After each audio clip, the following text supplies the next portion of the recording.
I believe in it. Is it on?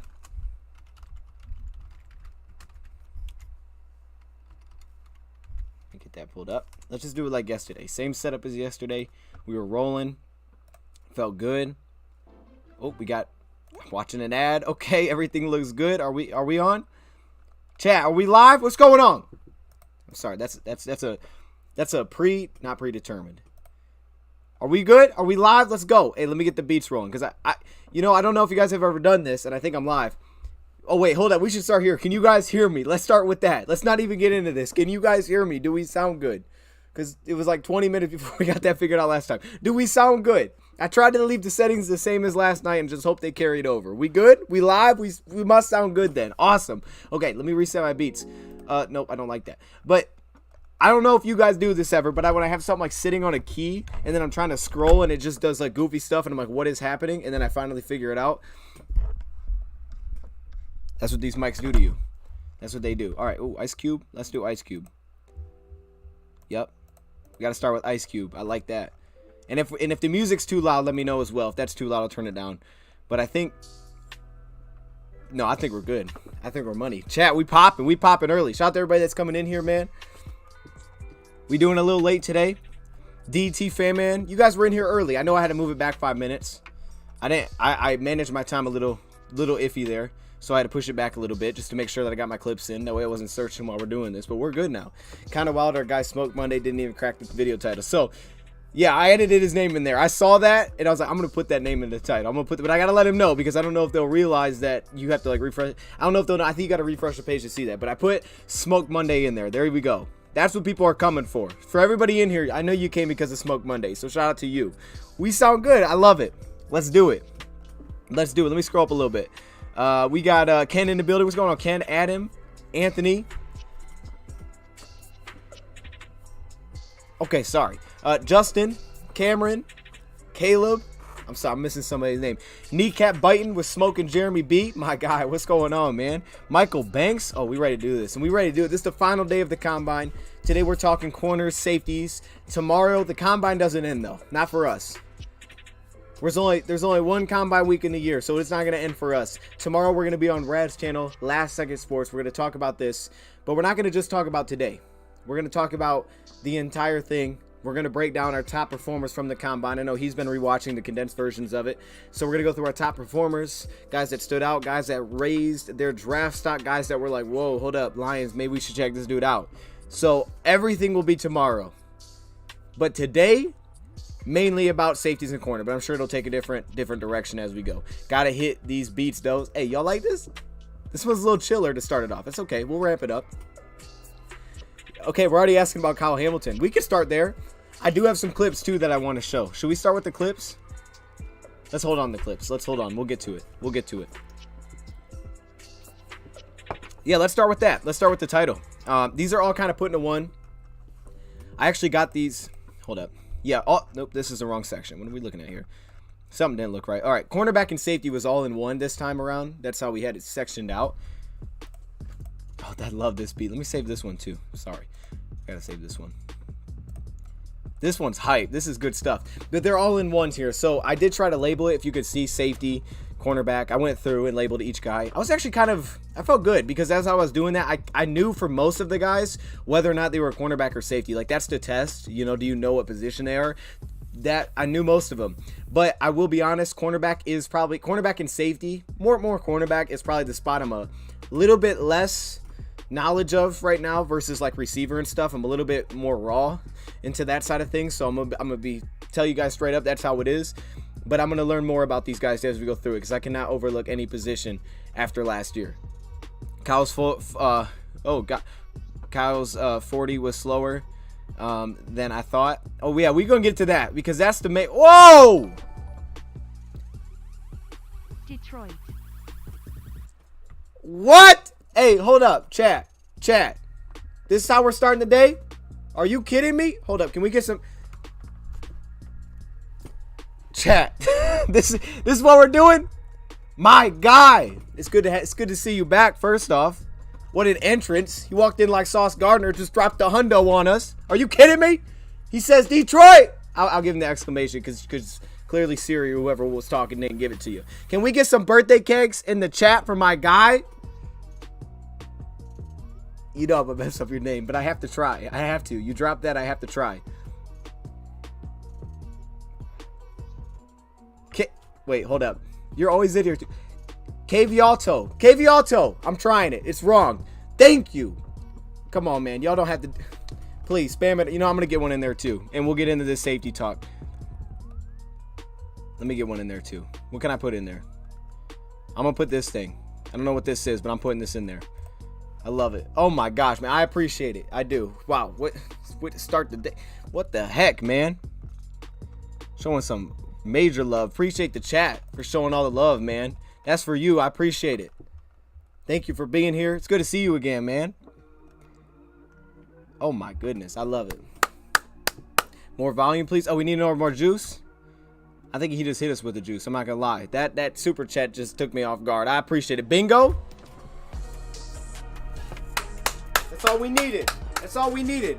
I felt good. I felt good when I said the name. I felt real good. Oh my gosh, man. All right. Hey, appreciate it. Again, I don't know what to say. I just thank you. Thank you. So glad you guys are here. Shout out to the chat. Appreciate the love. Appreciate the birthday cakes. The little dudes in there. Let's dive into this. That thing will be up there for a while. So I'll just say that. Okay, let's dive into this, I guess. Let's start it off. Chat, as we did yesterday, if there's anybody you want me to talk about, throw it in the comment section and we'll discuss it. That's all I can say.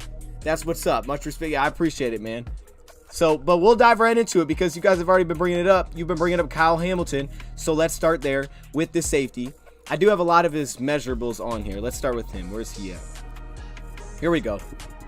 Again, let me know if the sound is good. He said turn it up a little bit, so I turned it up a little bit. Here we go. Notre Dame safety. This was the star. You know, this was the cover of today. The cornerbacks and safeties. And you can see Kyle Hamilton's score. It was the 40 time that it wasn't great. What is the highest donut I've ever had? That's the highest dono. I think that's actually the max limit you can donate. So that's the highest donation I've ever had. So I appreciate it. Okay, the birthday cake. Okay, let me just say this. The birthday cakes do not mean birthday. I know. That's my fault. I always say put birthday cake. It doesn't mean birthday. I just do it as like a celebration. Because birthday cakes, you celebrate. So I just, you know. And appreciation. So he get the birthday cakes because everybody likes cakes. So, you know, but I just want to make that clear because I know it's like, that's my fault. But anyways, let's do this. We're going to get to that corner. But let's talk about it. So Kyle Hamilton ran a 4.59 his first 40, then a 4.61 his second 40. Let me actually check up on the officials because I don't have the officials in here yet. Let me see if they have the official.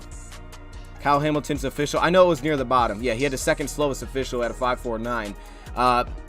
That measurable was the first thing that we saw because they don't show everything else, and it definitely stuck out, especially when we're talking about a potential 2-pick. You see that 40 time and you're like, ooh, that is not great. That's not great. But I will say he did well in pretty much every other drill. Let me mute this because we're going to ads now. He did do pretty well in all the other scores that he could put up in terms of vertical, broad jump. He did well in those drills. It wasn't the top. Let me see. They have a better comparison here.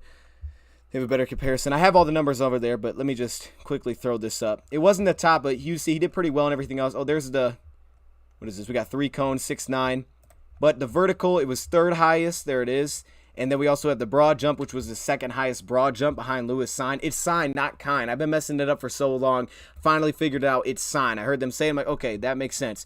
No bench press. But yeah, the 40 time did fall kind of flat. Not necessarily flat, just near the bottom. I don't think it'll be a huge deal. I don't. But I think it also does kind of speak to some of the interceptions that he had and instincts. Because to go from sideline to sideline and have the second lowest 40 time from a safety and make some of the picks that he had, it definitely tells you his instincts, but also how important the length is to him. He is a very long strider, and he ran a 4.59 officially. So I don't think it's bad, but it definitely was on the lower side, and it's something you have to bring up. You do have to bring it up. So I think we got to start there. I thought he looked really good in most of the drills. I really thought today was very hard to kind of separate a lot of guys, I'm going to be honest. But I thought he looked pretty good in the drills for the most part. I thought when he was going through pass catching, he looked very comfortable. It's something that you noted when you watched this film as well. Very comfortable as a pass catcher. Saw that going through the gauntlet. The gauntlet's kind of weird because like, oh, stay on the line, but then attack the ball. It's like, okay, how do I do both? I guess just with your hands. He was attacking the football, was running off the line a little bit, but he looked very comfortable in that drill. We know Kyle Hamilton's a great safety. I still definitely have no question in my mind he'll be the first safety off the board. Does this push him out of top 3, top 5 talk? I don't think so. But I think there's still a chance that happens regardless of the time that he put up today. Now, if you would have dropped the 4.3 on him, they would have been like, whoa, hold up. This dude's 6'4" and he ran a 4.340. That's insane. They didn't do that. So it is something to mention. But I thought overall he did have a nice day. It's just the 40 time was not great. Was not great for sure. So that's what we got to start with first. Let me know, chat, if you guys were watching the combine today, what you guys thought about Kyle Hamilton. Because I know we all like the guy. What you guys thought about his performance today, because I thought he looked good. And I also want to dive quickly into Sauce Gardner, Ahmad Gardner, the cornerback out of Cincy. 4.52, 4.47 unofficially were his first 2 times. I thought Sauce Gardner looked like the best cornerback there. Now, Derek Stingley did not participate today due to an injury. Neither did Andrew Booth, the cornerback from Clemson. Also due to an injury. I guess pulled a muscle. It's not super serious, but he wasn't going to participate today, maybe pro day. So he didn't participate either, which, that's part of it. But also, I just saw Sauce Gardner look like the best corner. I came into this with the thought that he was the best corner. Now, they did show some cool clips of Derek Stingley working in practice against Jamar Chase, how physical he was. Stingley might be. I know the last couple years haven't been, living up to what it was early in the early hype they had about Stingley. I remember years ago that people were like, whoa, wait for Derek Stingley to come out. Okay, but since then it's been a little iffy, plus the fact that he's also coming off an injury. I don't think he'll be the top corner off. Sauce Gardner looks really good. The 40 times were solid, especially the second one. He just looks so long. That's the first thing that I took away. The guy is just, his arms are like down to his knees. He just looks super, super long. You pull on his film and it took one game to just see how aggressive and physical he is on the outside. Like a lot of things about this dude, he just looks ready to go. And you can see what I wrote, only good notes about him, really. Light on toes, noticeable burst, all right? When you had the back pedal, then plant, and then burst upfield, you saw that as well, the ability to kind of, close that gap. And then I thought when he was going through the box drill, where they were working around the cones like this, he looked real smooth in that category too. I thought Ahmad Gardner looked like the best corner. I wanted to start with those 2 guys. Let me know what y'all think. Mine top 3 cornerbacks, Sauce, Woolen, verdict is out on the third one. Those are your top 3 corners? Ooh, I love it. Okay, that's interesting. You're saying from today though, or are you saying just in general? Maybe that's what you're saying. Well, being 6'4", he makes up a couple tenths. There you go. Yeah, it's the length, right? He can cover so much ground. So it's not something that scares me about him. I don't know if on film I ever thought he was super fast. I think it's just the fact that when he's moving, when he is in open field, he can cover a lot of ground just for that reason. He's got a lot of length, and instinctually, you watch him playing from the back end, he plays like a missile. That's how I look at it. He wants to work downhill. And then also in space, when you read the quarterback's eyes, he reads the quarterback's eyes and he plays off of that, sometimes it can move him, but it can also put him in positions to make big plays. I still think he has room to develop as a pass coverage guy because I believe that he can improve in reading route patterns, keeping himself disciplined. That way he's not easily moving from one spot to another just based purely on eyes. Because I'm going to be honest, the Toledo game, the Toledo quarterback gave him some problems. It did. It had him moving a little bit because he just simply looked him off. And that's a lot of times the case with the safety in zone. But if you can just be a little more aware of some of the routes, you're less able to be completely deterred by just eyes and one head movement or one quarterback movement. But overall, I still think he has room to develop as a safety as well. I mean, even I'm going to just throw this out there.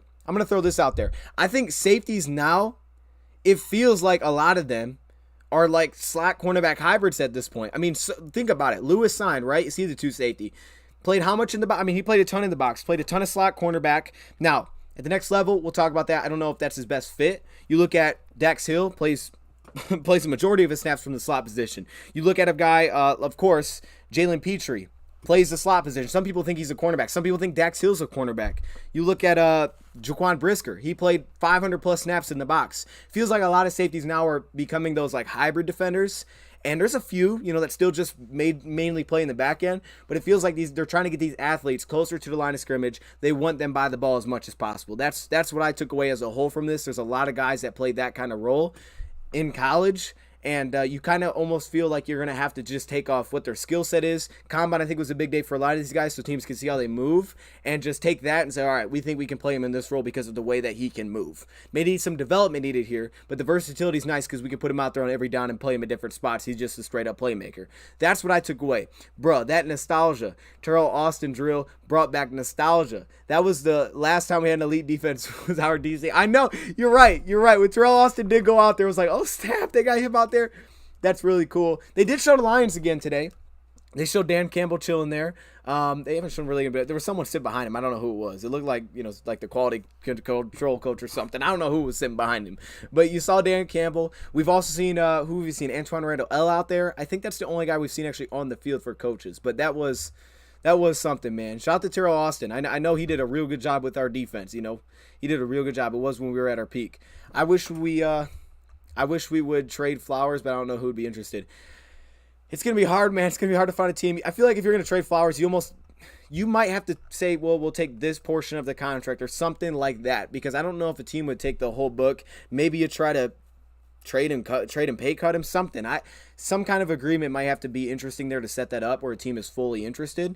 But it's interesting. I still see Hamilton number 1 safety, but Hill cemented himself at 2. That's a question that I wanted to dive into. Who is this 2 safety based on what we saw today? That's what I wanted to dive into as well. But his RAS score yesterday was a 9.86.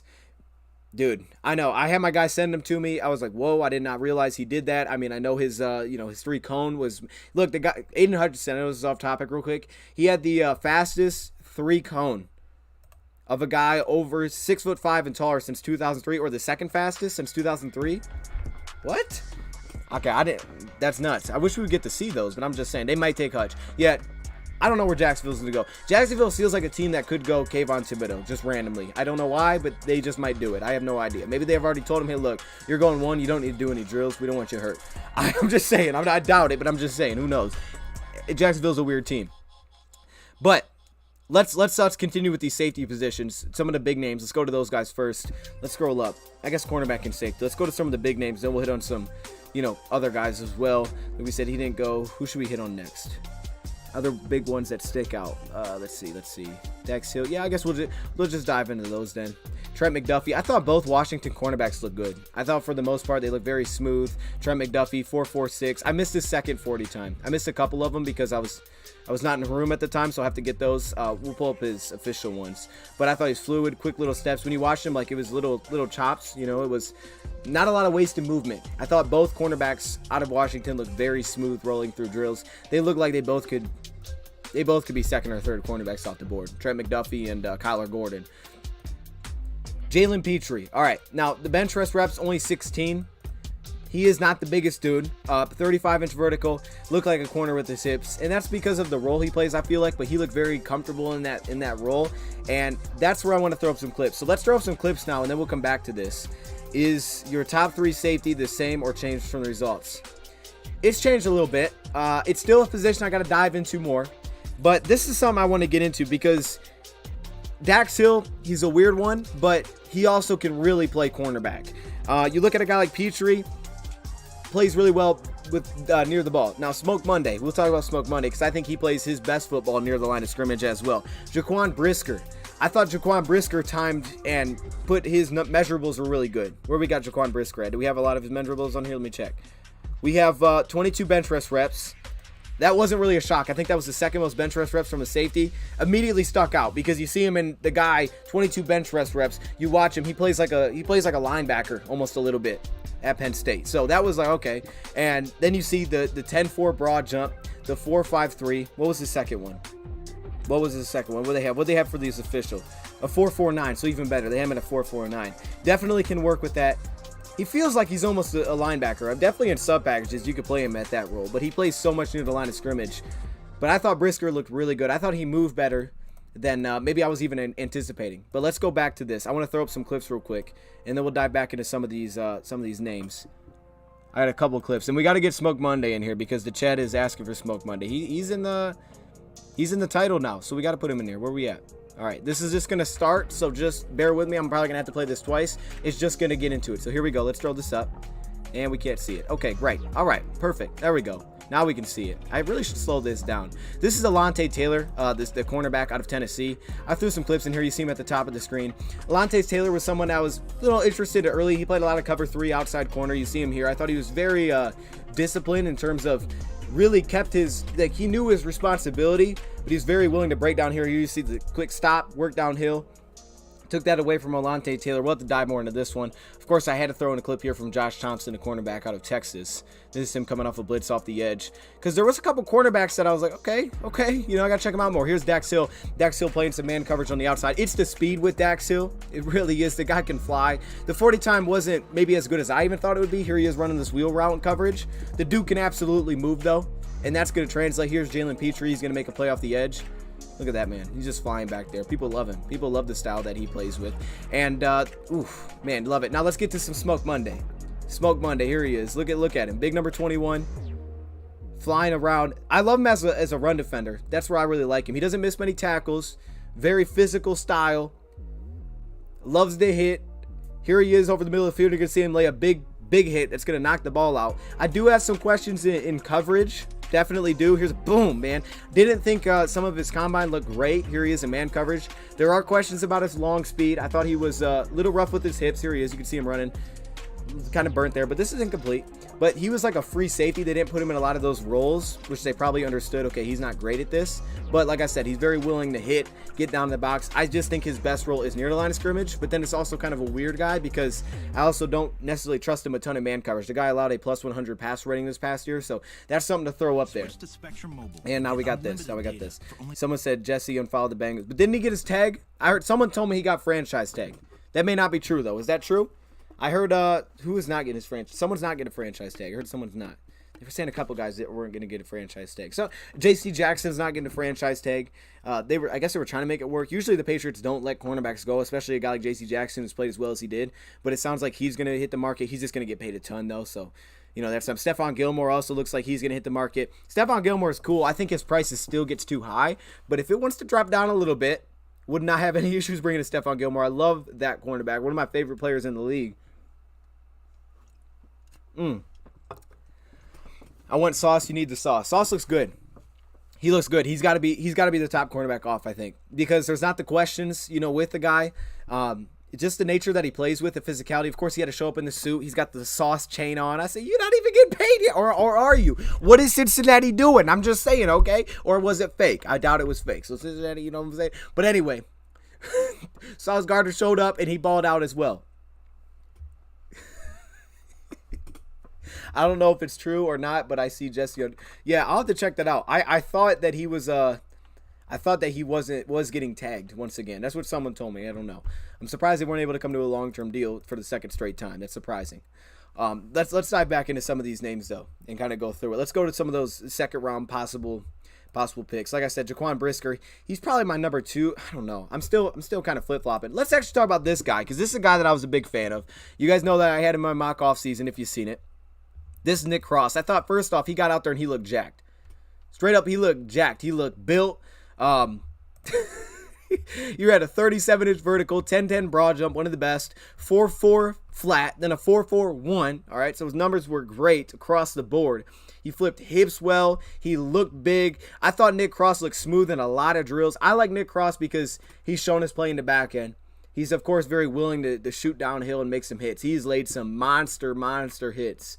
I really like the dude. So that's someone that I thought he helped himself, if anything, today. Because I thought he checked a lot of boxes in terms of measurables, which is huge to Nick Cross. But again, not even a shot because Nick Cross, I mean, he's fast, he's big. Like, Nick Cross feels like he's going to, you know, be a little rough around the edges. But the upside is through the roof with Nick Cross with his build. No, I completely believe it. He can play man coverage. We've seen him do it. There's a lot of different things. The way Lions could sign someone is give a big bonus to keep that money off the cap. There you go. Yeah, I mean, of course, they could do a lot of things. You know, there's going to be probably some restructures involved here, I'm sure. They could always just backload a contract a little bit, which they've done. I think that's going to happen. I think it's just going to continue to happen, honestly. His teams are just going to continue to throw some backloads in there because, yeah, it's not always great, but as we continue to project the salary cap to continue to keep jumping up, and next year we're expecting it to be higher and higher, if there's a guy, and again, this is the thing though, if you're going to sign a guy to multi-years, I think it's got to be someone, of course, the mindset is he's going to be here for those multiple years.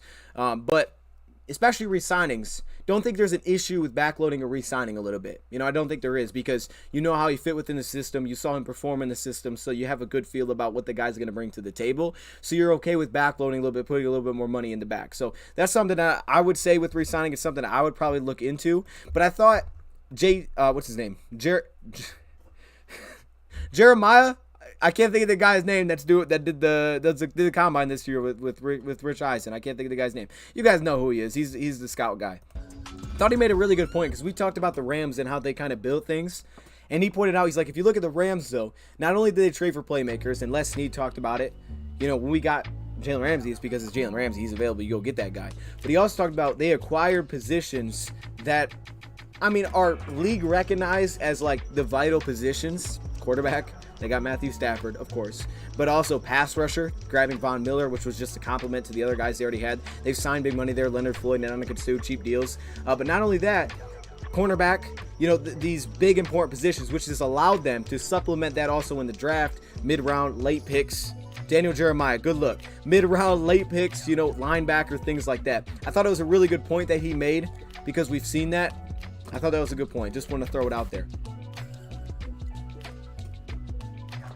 Oh, yeah, Kevin.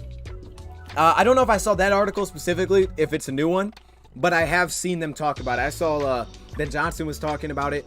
They've all been talking about it, if we're being honest. They've all been talking about winning a top-end receiver. Something I expect them, without question, to address this year. And I think multiple guys, they've made it pretty clear. You're just like, oh, don't tip your hand. We know, so it's like, okay, kind of expect it. Aaron Donald already getting the highest paid DT, and he getting a raise. Hey, I think Aaron Donald's worth it, though. I'd pay Aaron Donald some money, man. Aaron Donald, you just have Aaron Donald. It's like, we feel good. Other things don't have to be perfect. We feel good with that guy, and he's going to make everybody look good. But got to point out my guy Nick Cross, though, because I like what he said. Now, Kair Elam, I'm sorry, I'm still terrible with names. How do I talk about this guy and then not know his name? What's wrong with me? But someone brought him up in the chat. Honestly, I didn't think his combine went perfect, especially some of the movement. But I will say this. It is someone that I noted really quickly watching the film. It didn't take long. The big concern with him is that he can get pretty physical down the field, and that can be issues. There was another cornerback in this year's... Who was this? There was a cornerback this year that I saw with the same kind of thing. It might be it might be in my other section on the website. But he's one of those guys that can get a little too physical. However, he still looks like he's one of the top corners in this class, because he has a lot of the measurables again, too. The speed, he was solid, 4.47, 4.54 unofficially. I'll have to check his officials on that. Oh, I love the beat. Stop it. But then also the size, the guy's 6'3". That's huge, too. Could I get a speed recap from someone? A speed recap? You want a speed recap? Well, hey, tomorrow we're going to be on Last Second Sports. And we're going to talk about this some more. I don't know. You could go on his website, look at the measurables if you want to. But we're going to hit on some players specifically. Look, not this guy. Wrong guy. This is the dude that I thought had a really good day. Roger Mccrea, the cornerback out of Auburn. He was at the Senior Bowl. Right? Was it? Mario Goodrich was also at the Senior Bowl. I think Mccrea was at the Senior Bowl. I think he was. Either way, I thought he held himself today. I thought he had a great day. I thought he looked good in everything. He had a really tight back pedal. Some of those guys you can kind of see look like their knees were hopping out a little bit, and it caused him to be a little loose and shaky. You want to play loose, flip your hips, loose flips, but at the same time, I thought he was very tight, very fluid, moving backwards, and then he could open his hips and go. Like specifically that 90, the 90-degree angle work they were doing, where they would drop, turn 90-degree and just burst out of it. Roger Mccrea, to me, had a well-rounded good day. The guy looks like a really NFL-ready type of cornerback.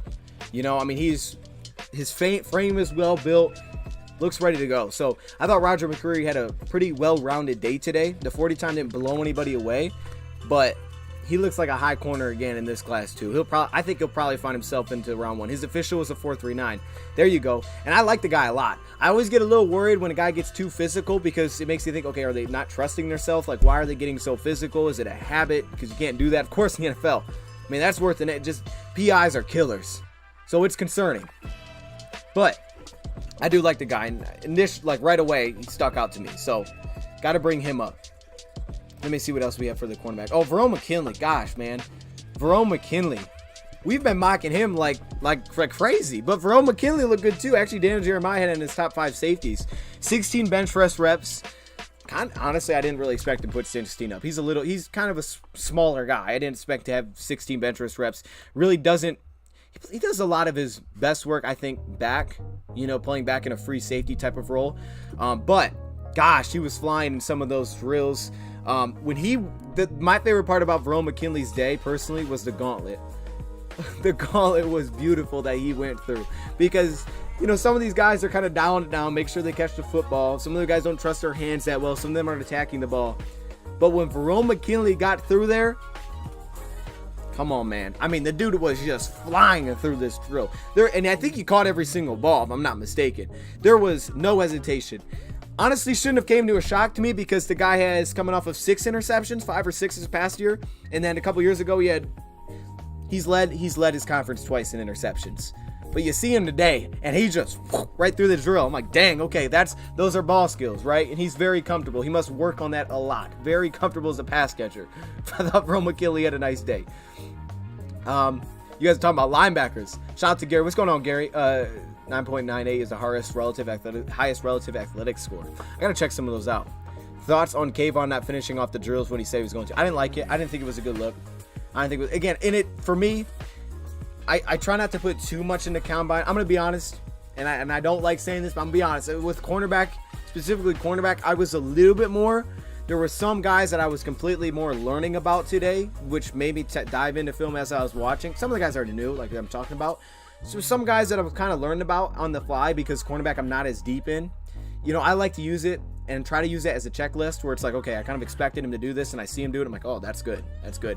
Like, so there's some things that I'm just expecting him to struggle in. I struggle in. I'm like, all right, makes sense. But cornerback was a little bit less of that. But the thing with Kayvon is, like, I still think he's a very talented player. Thought he had potential to be the Lions pick for sure. But it's not something that sat well with me. Maybe he talked to teams. I didn't like the fact that he made that decision. I thought he should have just did it. Yeah, okay, it's a long day, but you're here. The guys are here. You tell people you're going to do it, so do it. Don't like the way that goes off, So that's what I'll say about that. We dove into that a lot. We talked about that a lot yesterday. Bro, there are so many good safeties and linebackers. I don't know who to pick. There are a lot. That is true. But we also, you got to be I think the thing is like, especially this time, because I know for me, I'm so guilty of this. Like, you have these numbers coming out. We haven't had football in a minute.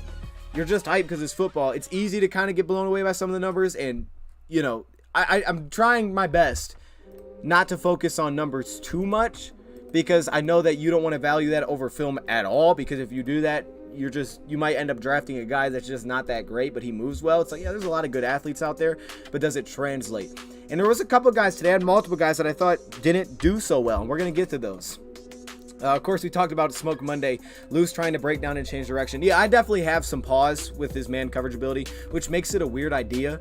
But I have some pause about his man coverage ability. I do. The speed, of course, but he looked, as I wrote down, he looked loose, trying to break down, change direction. Just did not look super smooth there. So there's some questions about it. Probably developmental piece, though. I don't think anybody's looking at Smoke Monday. I mean, we talking about him because of, we talking about this guy because of his name. Let's be real. And I haven't dove into him a ton. But the guy is probably going to end up being an early day 3 pick. Maybe somewhere in that range, maybe later than that. So it's not a bad spot to take a guy like that. Not at all. How did Hamilton do? Like I said, I thought Hamilton well. I mean, the 40 time is not great. It's not. When you talk about, let me pull back up for anybody that's just joining when we talk about him a little bit. But it didn't like scare me away, because I thought he looked really good in the drills. He looked smooth in every drill. There wasn't like something that really knocked me off. The 40 time wasn't incredible, but he hit the other drills really well. And I think what's also important too, and I know it's something you really focus on with pass rushers, guys in the first 10 yards. For him though, the broad jump, the vert, it shows explosiveness, upside. And I thought he nailed those couple of measurables. So you put those two in consideration. You watch his instincts that can continue to improve. It's still, to me, he's the best safety in this class. Does he go at 2? I don't think so. But I'm never going to say never, because I don't know where we're going with this draft. Every day my thoughts change on this. Every day my thoughts have changed on this. A couple more guys I want to touch on. Joshua Williams. All right, now this would be the first guy drafted out of Fayetteville State. I think it's been a while, or maybe since like the 70s or something, that a guy's been drafted out of this school. And we saw him in the Senior Bowl as well. He started early, he was struggling a little bit with his hands, but I thought he got going. And he just looked like a big glider, very long corner as well, which is always something that sticks out. I think he sinks really low. That's actually something I took note of when I was watching him, because some of these guys that are longer, you can see that they struggle getting down a little bit, and I think that's big for change of direction, especially when you're talking cornerback. So matchup-wise, certain matchups you can be much more comfortable. Certain other matchups you could struggle. For him, didn't. I look good. Okay, now Phantom's blowing me up. He's saying check Twitter, but my phone is dead. So I'm going to have to check that out. My phone is dead. Let me pull that up real quick, though, because now you get me hyped like something big just went down. You know what I'm saying? So I'm going to check it out. See what you said. Lions are expected to make a big push for Allen Robinson, according to NFL rumors. Okay. Well, shout out to you then. We're going to have to dive into that. That'll be a video. So there you go. When did that drop? An hour ago? Look, this is why Phantom is so good at what he's doing, because he just, boom. Like, he really keeps me up to date with a lot of stuff. I'm going to be honest with you. So shout out to him for that. There's some Lions breaking news. Is that breaking news? Breaking news brought to you by Phantom Lion. He's in the chat right now. According to NFL rumors, the Lions are expected to make a big push for Allen Robinson. So there you go. There's your little news story. Shout out to him. Appreciate it. When are you going to be scouting intern for the Lions? Hey, I said at the end of the thing, we working, man. We working. That's all I'll say. We working, man. That's the goal. But I want to get to Allen Robinson, though, in a video. And, I was probably going to do this soon anyway, so I'm glad this news came out. It's going to force me to make it happen earlier. Allen Robinson was interesting. I won't go too deep into this. I know we're talking combine, but originally. I know his pass ratings when targeted haven't been great, but you got to throw that, I think, a little bit to quarterback situation as well, which has been garbage. Up until this past year, which was not great, as we saw. Not a very good past year, statistically for him. But every year up to that point, we know he's been consistent production. He's been a guy that can consistently win on the outside, which is something that the Lions are looking for. So if this is legit and they actually do look to push this, it would make sense in a way, right? You saw the Rams need a receiver help. What did they do? They don't sign a ton of huge deals to guys that, there's no connection to. But, no, it's good, Phantom. I'm glad you brought this up. But they went out and got Robert Woods first year with Sean McVay. 3-year deal, inked him, bam, we're getting outside help. But remember, that didn't make them go into the draft like, okay, we don't need receiver help. Still drafted 2 guys. Still drafted Josh Reynolds. Still drafted Cooper Kupp. But I think what it allowed them to do is it allowed them to, again, be a little bit more free in the draft. I think one thing that's huge for Brad Holmes, just from my observations alone, has been he likes to open up the draft a lot. And if you can get some of these holes plugged in with guys that you like, of course, don't sign guys you don't like just to plug holes and your team's just going to be trash. But if you can do that, open up your draft a little bit, keep your options available. You don't want to be forced into picking a spot. Even if this went down, sure, they'd still draft a couple receivers, and I'd bet on that. But this would be something that you could see, because as soon as they came in with McVay, it was Andrew Whitworth, nailed him, 3-year deal. They needed left tackle help, get him, and it was Robert Woods. Allen Robinson could be something like that. And it could happen. I tagged you on Twitter. Really big for the draft. Is this the Allen Robinson stuff? Allen Robinson is over Cooper Kupp? Okay, I don't know about all that. Hold up. Okay. I think y'all are sending me the same thing. Oh. Okay, maybe not. Hold up. Let me check my Twitter. Packers are releasing Zadarius Smith. Oh, snap. Whoa. Okay, that's actually huge, because Zadarius Smith being released. So the Packers are releasing linebacker Zadarius Smith. One of the Smith brothers. Makes sense because Rashawn Gary was great, and they have Preston Smith, so I love the duo. I don't think they need Zadarius. They showed it last year. They don't need a guy. But it also kind of tells you, like, these are moves. They were going to have to make a lot of moves like this to try to bring a guy like Rodgers back. So does this say something about Rodgers? Possibly. But it makes sense, but that was my thought. It's like, dude, they're not going to be as good as they were last year. If Rodgers comes back, they're going to be worse. I think Rodgers should just move on and go somewhere else, get a fresh start, go to Denver, just like Brady went to Buccaneers, and try to go get it done there. But if he wants to stay, good, we'll beat him. I like playing the guy. But if he wants to stay, they're going to have to lose some pieces. They're going to be a worse team than last year. So we'll see what they do, but it looks like Zadarius Smith is out the door. So again, Phantom, shout out to you. I appreciate it. And my other guy sent me some from Wandel Robinson. What is this? Wandel Robinson. This is drawing comparisons to Rondale Moore. There you go. Oh, the Lions have shown a lot of interest in Robinson. Oh, okay, this is two different things. Oh, okay, Lions have shown interest in Wandale Robinson according to Tony Pauline from NFL Network. Oh, no, Pro Football Network. My bad. I knew I saw that name from somewhere. I was like, where have I seen that name? Pro Football. I like Pro Football Network. I do. Well, there you go. And if you got a guy, if you got a guy like this, if you got a guy like A-Rob in the building, and all of a sudden you can get guys like this because now you got your outside guy. If you get something like that, Khalif Mitchell may not be back. They want guys that can make things happen after the catch. Look at Rad. What? Wait, who is this? I'm a huge fan. All right, man. I don't know who you are. Appreciate you stopping in, though. Rad, I appreciate it, Rad. Thank you, man. Hopefully you're feeling better. Rad's got, he might have the ugly again. So we pray for you, Rad. Get better, man. Yo, Dose, I am a huge fan. Appreciate it, man.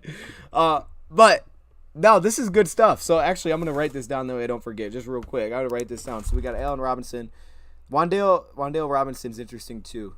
But I appreciate all the tags. Yeah, if you guys want to tag me and stuff, I'm always down for that because it helps me. It helps me know what to do next. I can talk about all this stuff, but if I'm a little more focused, it helps me. And we got about a week now until negotiations start happening with these free agents. So this will be a priority. It'll move up my priority list. We have Quandre Diggs on the deck, and Allen Robinson might just have to come first because of this news. It's actually going to have to come first. Now, what else do we have for? Okay, now who did I not love today? Let's go there. And again, I thought a lot of people look good, so there could be a little nitpicking going on. Did I have it on this page that I wrote guys that I didn't love today, or is this? I thought it was on this page.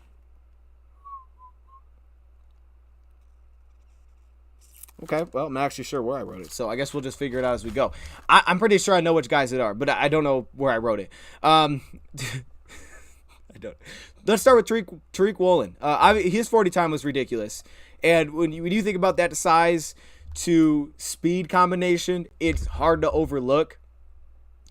All right, can we get some birthday cakes in the chat for Rad, though? I want to do that real quick for the two don't-knows, man. I appreciate you guys. Can we get some birthday cakes? Fill it up. But with the cornerback position, Tariq Woolen, out his 40 time paired with his speed. No, I just said the same thing. His speed paired with his size, it makes me think of like when you see a receiver like that. When you see a big receiver that's fast, it's like, oh shoot, who is this guy? Because all of a sudden they just become interesting, and you just want to learn the other things about them.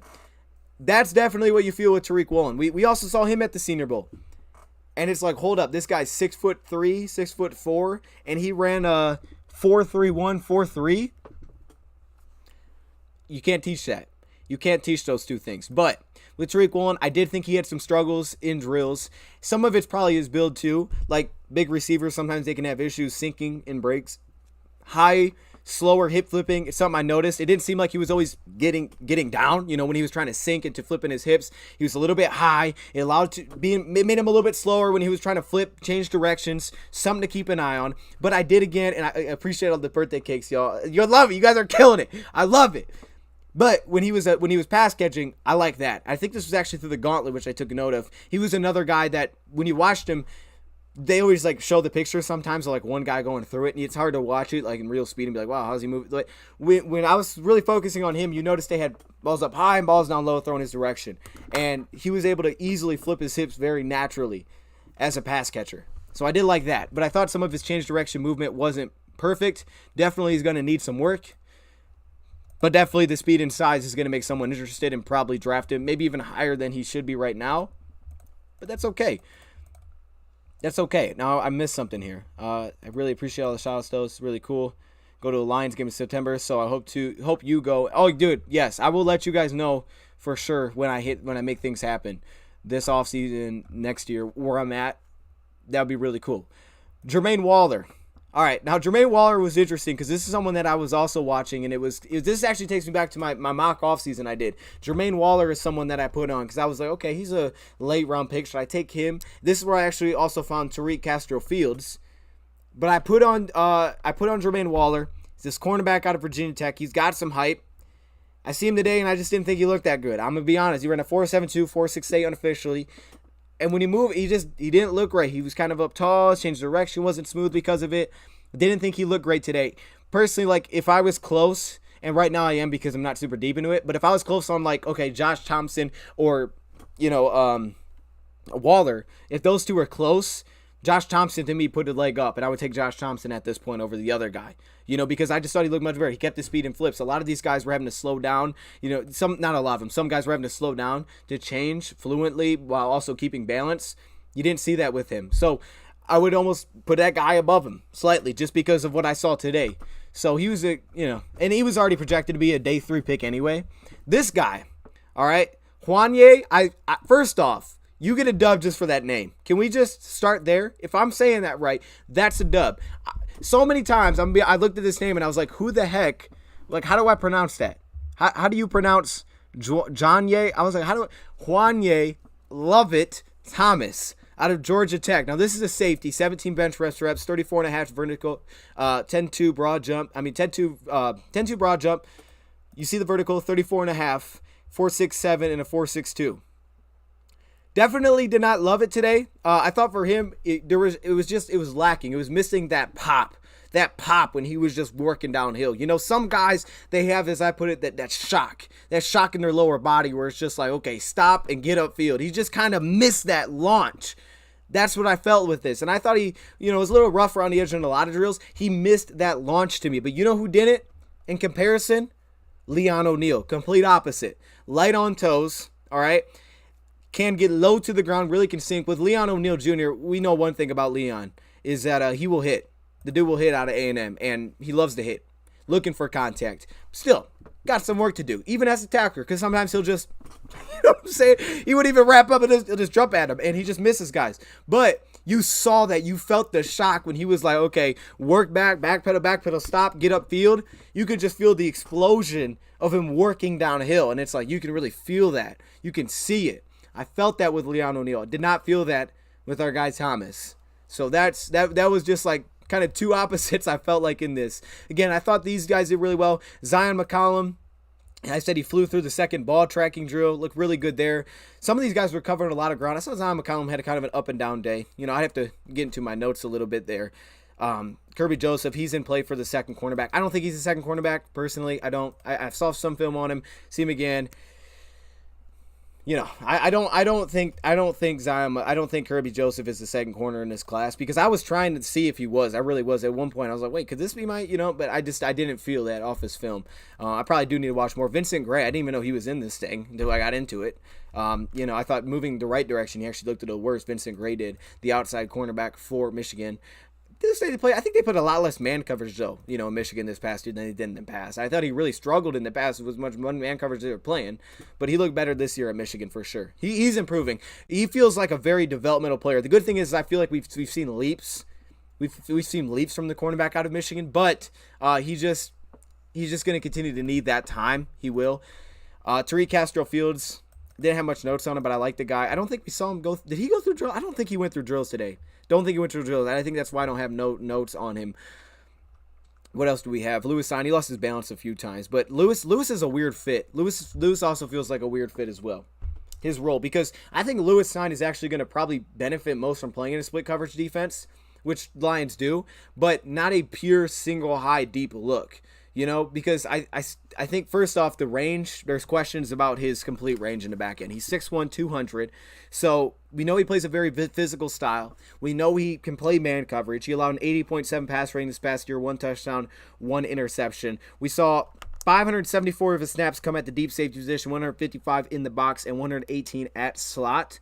The biggest knocks I've seen is a lot of times just his run defense, his consistency as a run defender. But I don't really like him as a single high deep safety. So for me, he kind of feels like his best fit might be split coverage, which, I'm sure a lot of these guys probably maybe in the same boat, but he feels like that's his best fit coming out. Some of these other guys we're talking about, Dax Hill, things like that, single high. Him, I feel like split coverage is actually going to benefit him best, which could make him a Lions fit if we're being honest here. I'm just going to throw that out there. What's the chat saying about that? I'm going to get back to the chat because I know I'm missing stuff. Kirby is a safety. Did I write him as a corner? Did I put corner? I might have put corner on there. That's my bad. I was flying through that trying to keep. I tried to put him in right before they go, like before they run. I didn't put anything. Oh no, I put safety here. What am I doing? Oh no, that's good. That's good. Yeah. If I mess it up, that's my bad. My bad. Build a stocked offensive side of the ball. Maybe someone would love to play for the Lions if they are stacked. Draft Neil Cross, sign Muma. I'm just so happy I could say his name correctly. That just feels good, you know?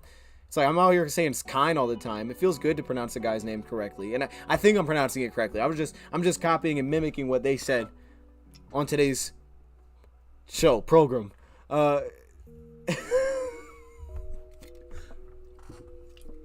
Jordan Davis was ridiculous yesterday. Dude was ridiculous. He stole the combine. I think a lot of these Georgia guys stole the combine, you know, because it is about measurables. It's about these drills, the numbers he put up there. They went insane. And Jordan Davis, it is, oh my gosh, it's amazing. He's gonna have a really good NFL career. I mean, it's gonna be hard for me to find a way to say otherwise. The only thing for him will be finding the field consistently on pass downs, because I don't think he will. But there is pass rush upside there. It's not like he can't get it. Some guys you worry about if there is any pass rush upside, because teams still throw the ball on first, second down, especially now. That's the only thing that it really has been knocked here is how wide can he get on the line, and are you ever have a nose tackle? You know, it's one of my biggest concerns. And then the second part would be pass rush upside, because he hasn't had a ton of pass rushing production. But when you see the way he moves, you got to believe you can add on top of that. And then you see the pad drills that he's going through, his spin. He's able to dip. I'm like, what? This dude's 340 pounds. Did you hear what I said? Hutch broke his leg in 2020. Okay. I think he's talking to someone in the chat. That's Devontae Stock. I think they all rose, to be honest with you. And if they didn't rise, if you didn't check them out before, it's going to make you pop it back on. Me included. I'm sitting here, and I've seen these guys run, and I'm like, oh my gosh, I got to pull the film back up. What the heck? What are they doing? Awesome stuff. Let me go back up. Make sure I didn't miss any of the safety stuff.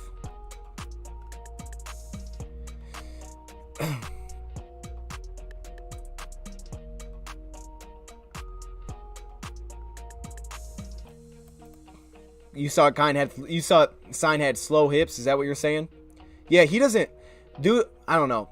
Doesn't look like and I've seen a lot of people kind of put him in their third round range, which I kind of can get, because, you know, some of these other dudes, they look better. I mean, straight up in the role that they're playing. Dax and Petrie. Dax Hill plays the slot role. I mean, Dax Hill you could mistake him for a cornerback easily.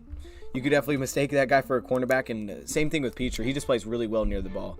It kind of reminds me in a lesser way of our guy out of Notre Dame, because he plays really well by the ball. It seems like they always try to put him by the football.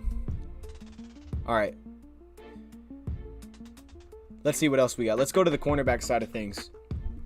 See what we have here. Ooh, these beats are nice. Oh, Caitlyn Barnes. Caitlyn Barnes ran the fastest. Whoa, so we got two of the fastest 40 times of all time in today's drills. If you guys didn't know that, if you didn't see it, two of the fastest 40 times in today's drills. One of them coming from Tariq Woolen, who I think officially was a 4.29, I think. And then I think the other one came from the cornerback out of Baylor, which was a track star. He holds records in Texas. Caitlyn Barnes out of Baylor, who I'm pretty sure his official was a 4.26 40. His 10-yard split on his second run was a 1.49, which is just insane. And when you watch him go through drills, the acceleration is legit. Like, you see those numbers, and then you're just wondering how it plays out in the drills. The acceleration is legit. Anytime he had to stop and start, it was just like 0 to 60. Bam, he was on it. He put the foot on the gas, and he was rolling. He'll be another guy that, again, looked at as a day 3 talent. Production isn't really there. But when you see that movement, you're just like, dude, we can't teach this. Can we really teach a guy to move that fast? No. So, got to bring up Caitlyn Barnes because he moved well. Didn't love him in a box drill. I think that's something that just comfortability. Going through the box drill, I watched him run it, and you can see him kind of looking down at his feet. Some of that's because there's cones too. But kind of watching his feet, not trusting his feet as much, but he can absolutely go. So that's no question about that. Sauce to Detroit. Oh, snap. You did Sauce to Detroit. I love it. I love it, man. And Sauce wants to be a Lion, you know. Sauce had a good... Oh, yeah. So, look, Sauce Gardner, #1 corner in this class. In terms of he'll be the top cornerback off the board. That's the prediction. That's what I'm going with. I believe that. Could change. Derek Stingley could find his way into that talk if someone wants to take a shot on the guy. But I think just the entire package of last season, also the fact that Stingley is coming off the injury and the last couple years haven't been the best, I think he's the first pick. And really, there was first cornerback pick. And I don't think there's any reason to go against that based on what he did today. Could be a top 7 pick. Could be in that range. Could be easily top 10. I think he's kind of locked himself into a top 10 pick. Who else do we got to bring up here at cornerback? There were some other guys. Why did I spell it like that? Kobe Durant is not. Whoa, oh, okay, because it's DeKobe. I think it's DeKobe. I was like, it doesn't start with a C. I think it's DeKobe Durant. I don't know why I typed it in like that. But Kobe Durant, South Carolina State. Someone I actually had to pull up and watch a little bit. No wasted movement we saw with the acceleration. I think a lot of that is because he's not the biggest dude, but you've seen him at South Carolina State. You saw him against Clemson, where he had a matchup against Justin Ross. I think some of that's because Justin Ross was that dude and he was playing slot last year. Where with the versatility he has to play inside, outside, very good movement skills. I mean, you have to have good movement skills, especially short yardage movement skills if you're going to end up being able to play both of those positions. Again, not the biggest build there. There seemed to be a lot of miscommunication, but measurables came out good in terms of speed times. I thought he covered a lot of ground. You know, when he was going through his hip flips, he was getting back 30 plus. I mean, he was flying back on the field. So it was like, wow. Man coverage, you got to believe it's there. It's hard to find film of him. I'm going to be honest, I haven't been able to see much because it's hard to find South Carolina State film as of now for me. I know NFL teams aren't struggling with it. I'm struggling with it, okay? So if Lions want to hit me up and send me some South Carolina State film, that would be greatly appreciated. And if you guys could point an arrow to the guy before he snapped, that would be greatly appreciated. Wear the number 14. But no wasted movement whatsoever. He had very natural hands. He's another interesting piece. I don't know for the Lions because I don't know if his build would be interesting for the Lions. But, you know, versatility goes a long way. Always goes a long way. Someone sent me something. Oh, Cameron. Yo, you see LeBron and Matthew Stafford's interaction yesterday? LeBron said, I had to put on a show for you. Also, the Cowboys are releasing DeMarcus Lawrence. How old is DeMarcus Lawrence? Can we start there? Also, I appreciate it. I did not see him at the game. We were going live when the game was going on. I missed the entire game. I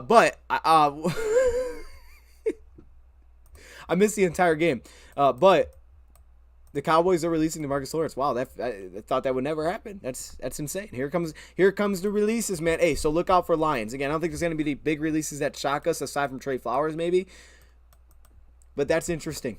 That's interesting. And now we play a 4-3, so I guess he's going to have to somewhat be tied to us a little bit. You think that video of him in practice against Chase, it could. I don't think it would. To me, as an evaluator, it wouldn't make him the one pick to me, you know, because I'm sure I gotta believe my Gardner looks pretty vicious in practice. But that's a good point. I'm glad you brought that up because when you watch that practice film, that practice clips they show, and they only show like 6 clips, so like it could just be hold out. Well, this one wasn't good, so let's not put that one in there. But you did see the physicality, and working against a guy like that in practice is super beneficial. So you'll be able to talk to him. You'll be able to talk to Jamar Chase about it. You know, so that is huge. That's huge. I'm gonna have to dive more into Derek Stingley film. I'm gonna be honest, I haven't watched enough. And again, at cornerback, I'm much more raw at cornerback than probably any other position in this draft, aside from special team. Well, yeah, aside from special teams. By the way, 3 guys has the special teams work. Matt Ariza, that dude's got a cannon of a leg. If we didn't have Jack Fox, I mean, hey, they said, look, Bill Belichick loves left-footed kickers, punters. I'm just saying, he also will hit Jordan Stout out of Penn State. So, you know, they put up some good 40 times. Like, they were moving. Look at my man out of Georgia here, 4.63 to 4.61. They were moving a little bit. Okay, so maybe some fake flexibility there. What else do we have on here? Jalen Watson, okay. Sam Webb looked like he needed some work. He was going through drills, I thought, slow. I thought Sam Webb was rolling these real slow, man, when he was trying to flip his hips. I thought he kind of just jogged through the gauntlet. Didn't look as confident going through some of these drills and some of his movements and what he could do. He looked a little slow going through things. So I was like, okay, that's not great. And I don't even know if I've seen him on a mock draft simulator before, but he looks slow rolling through things. We picking Willis at number 2? I don't think so. No, if I had to predict, I would say no. I don't think we pick him at number 2. What is the chat? What we talk about Hutchinson again? Is this what we're getting to? Matt Ariza kick field goals too. Yeah, okay. am I mistaken? I don't think his field goal percentage was that good. I don't think it was. I'm pretty sure I looked it up, but that might have been before the year. So maybe this year he killed it. I didn't think it was that good. Let me pull it up. This is interesting. This is important. So this past year he was 18 for 28. Yeah, that's not that good. Not that great. But the first year he was 22 for 26. It's weird how college kickers, it's either they coach the heck out of these guys. It's something about, I don't know what it is, to be real with you. Something about college kickers going to the NFL, it's like all of a sudden they just find a way to be ridiculously consistent. It's like, where did this come from? This was not a thing in college. You were like, bro, you missed 8 field goals in college, and all of a sudden you missed 1 in a whole season. How did this just happen? Is there magnets in the football in the NFL? I don't know. But that's a weird theory I got. I don't have any numbers to prove that, but it feels like something that happens a lot with these dudes coming out of the draft. But he feels like he'll be a punter. I don't know how many guys have played punter and kicker for the same team. I don't know how many guys have done that. I'm sure you could do it. Like, no, I mean, my leg's tired, but I mean, it's not like you're kicking it 9 times. You're kicking it like 6 times. Like, I don't know. I feel like you could do both. You could, kick off team 2. You could probably do them all. I mean, you probably get paid more than everybody else at that position, so it might be worth it. Send me another thing on Twitter. All right, let's check this out. Oh, you sent me the video. What is? Oh yeah, he's saying courtside. Dang, was he at courtside? Dang, okay. Hey, the last time I've seen him add something like that was a long time ago. He was at a Tigers game. That's wild. That's wild. How could you not want Walker? LOL, if you watch this film. Wait, whoa. Okay, chat is talking about Hutchinson and Walker. Did I say I compared Hutch to Jared Allen? Making stuff up. What? Hey, I've seen that. They compared him to that in the combine. They did compare him to Jared Allen in the combine. But I think they were comparing guys based on the numbers that they put up. I think that's how they were comparing them. Some of it, I think some of them they were comparing based on what they've seen. Kenny Pickett had 13 touchdowns, 9 interceptions 2 years straight. Have one good year. He's first round pick. NFL is fraud. Sometimes that's all it takes, man. Sometimes that's all it takes. And I think there's factors, too, in there. I don't know enough about Pickett to say that. I've only watched last year's film. And look, I don't think we're taking Kenny Pickett. But, sometimes that's what it takes. Sometimes it's opportunity. Sometimes it's a new offense. Sometimes it's weapons that are around you. You lose weapons. Things can change big time. You really got to dive into the reasons for that, I guess. We should sign Brown to a max deal. I'm kidding. Brown? Okay, where is this go? Okay, hold up. First off, let's get the beats back on. We're tripping without the beats. Oh, this is not what I was expecting. Okay, this is a chill beat. I mean, we can rock with it. It just like changed the whole vibe up. Quentin Lake out of UCLA. I thought he had really impressive hands. So I thought that was actually his best drill again with the gauntlet. I thought Quentin Lake, when he rolled through the gauntlet, I thought he looked at his best. He had very plucky hands. And he was snagging that thing with confidence. You could just see it on his eyes. You could see it in his face. It was like, oh, snap. Where did that come from? He just gets into this drill. He's a whole different mode. But he's a little high when turning his hips. I think we saw that with a few guys. Kirby Joseph, you can see I had good notes about him as well coming through this that I put on here. Anybody else we need to hit on? We can't miss. Martin Emerson, the cornerback. I'm going to dive more into these cornerbacks. I'm glad, though, because a lot of these guys, some of them I've seen, some of them I haven't, so it was kind of got me rolling with cornerbacks. Marquis Bell, this is an interesting one. Okay, Marquis Bell. Now, the one dude that they had on the show was a big Marquis Bell fan. Look, he's probably a day 3 pick, 36.5 inch vert, 10.3 broad, 4.46, 4.46, 4.45, 4.46 unofficial. Those are good times. Covered a lot of grounds. This was the guy, I think, that covered a ridiculous amount of ground. And I hate this beat. That he covered a ton of ground when he was working in his back pedal. Like, he was flying backwards. But then at the same time, I thought when he was trying to do that 90-degree turn, it was high, and it didn't find that explosion out of it. He's also playing the safety position, so you got to keep in mind he's from Maryland. But some good and some bad there from him. What time you going live tomorrow? I think we're going to aim for 4 p.m. Eastern. Around that time, I think is what we talked about. Could be a little later. There's always a chance that it's like 4:30. But I would say about 4 p.m. Eastern. That's the time that I would expect us to be live. And again, that's gonna be on Last Second Sports. We're gonna dive into all of it. I'm gonna have pictures. We're gonna talk about Aiden Hutchinson. We're gonna go through and just talk about our top performers from the week, what we like and what guys we think all of a sudden maybe put themselves, in our opinion, on the Lions radar. I'm sure they got everybody on their radar, but we talking about Tom Brady now. Last thing I sent you. Okay. All right. Let's check this out.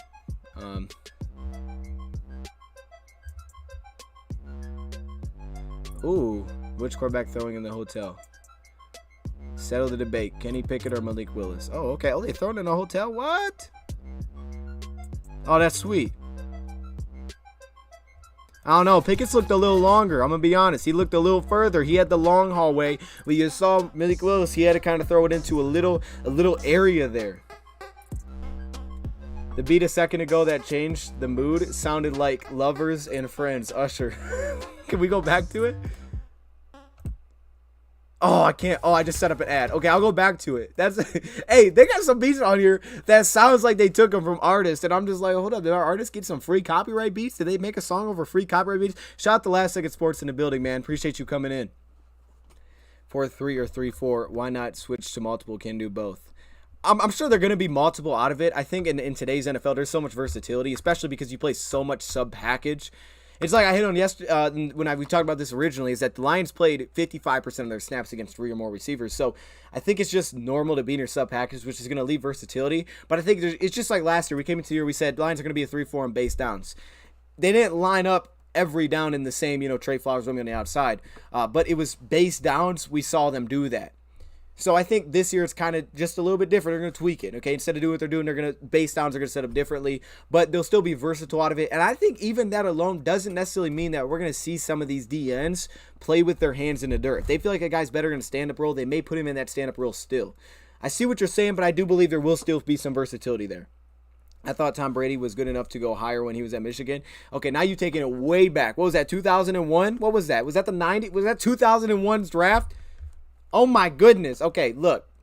Was that 2001? Hold up. No, that was 2000. I don't even think I was alive when the guy got drafted. That's insane. That just hit me. I don't think I was alive when Tom Brady got drafted. That's insane. Wow. Okay. Let's get what's this beat? Oh, this is the one? Is this the one you're talking about? This might be the one you're talking about. This might be it. Oh, I like this one. I think we hit on most of this, though. Everything I kind of want to hit on, I think we hit it pretty well. Jack Jones, they were talking about him having a good day. He's just, again, a little bit on the smaller side. Inside, outside versatility. You see what I wrote here? Aggressive plant. He was super confident in his lower half. You saw that the way that he was working. They even pointed out going through back pedals. Every time he would sit, get upfield, very confident. I gotta look up that song now. What'd you say that song's called? Hold up. Let me write this down. That way I don't forget.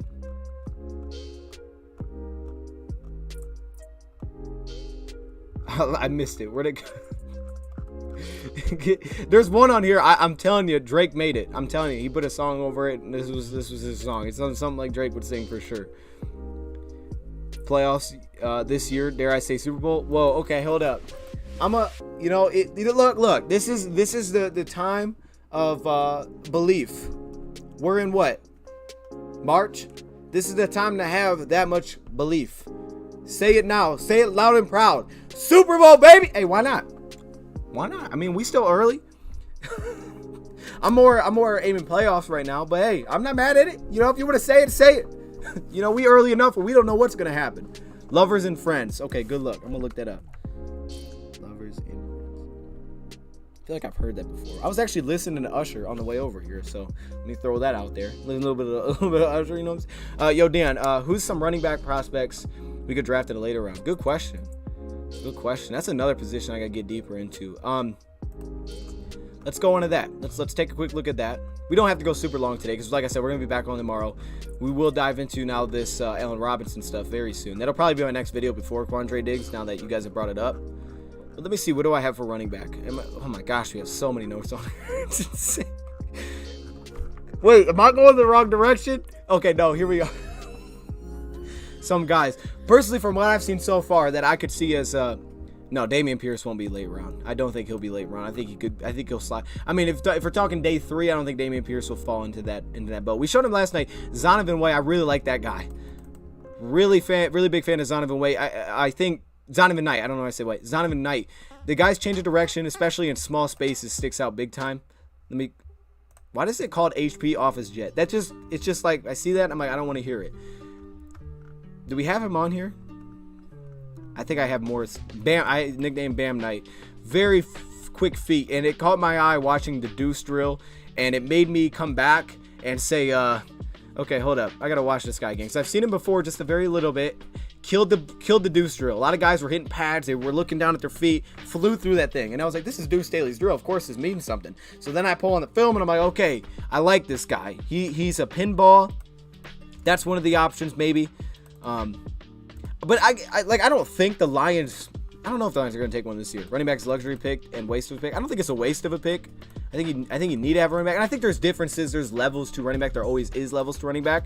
And plus, one thing we have to note though, to be fair to what you're saying, Gary, if you look at Brad Holmes' past, drafting a running back was very normal for him, or at least in that organization. So we don't know if he'll carry that same idea over.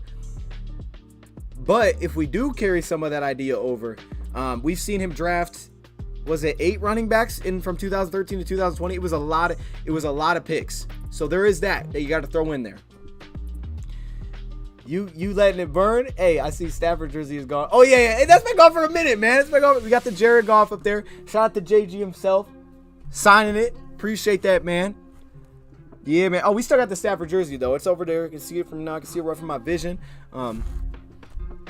I say Super Bowl. Regardless of offseason, I have a simulator complex. I love it. I love it. And you know what? I love it. Let me. Okay, another guy. Jerrion Ealy.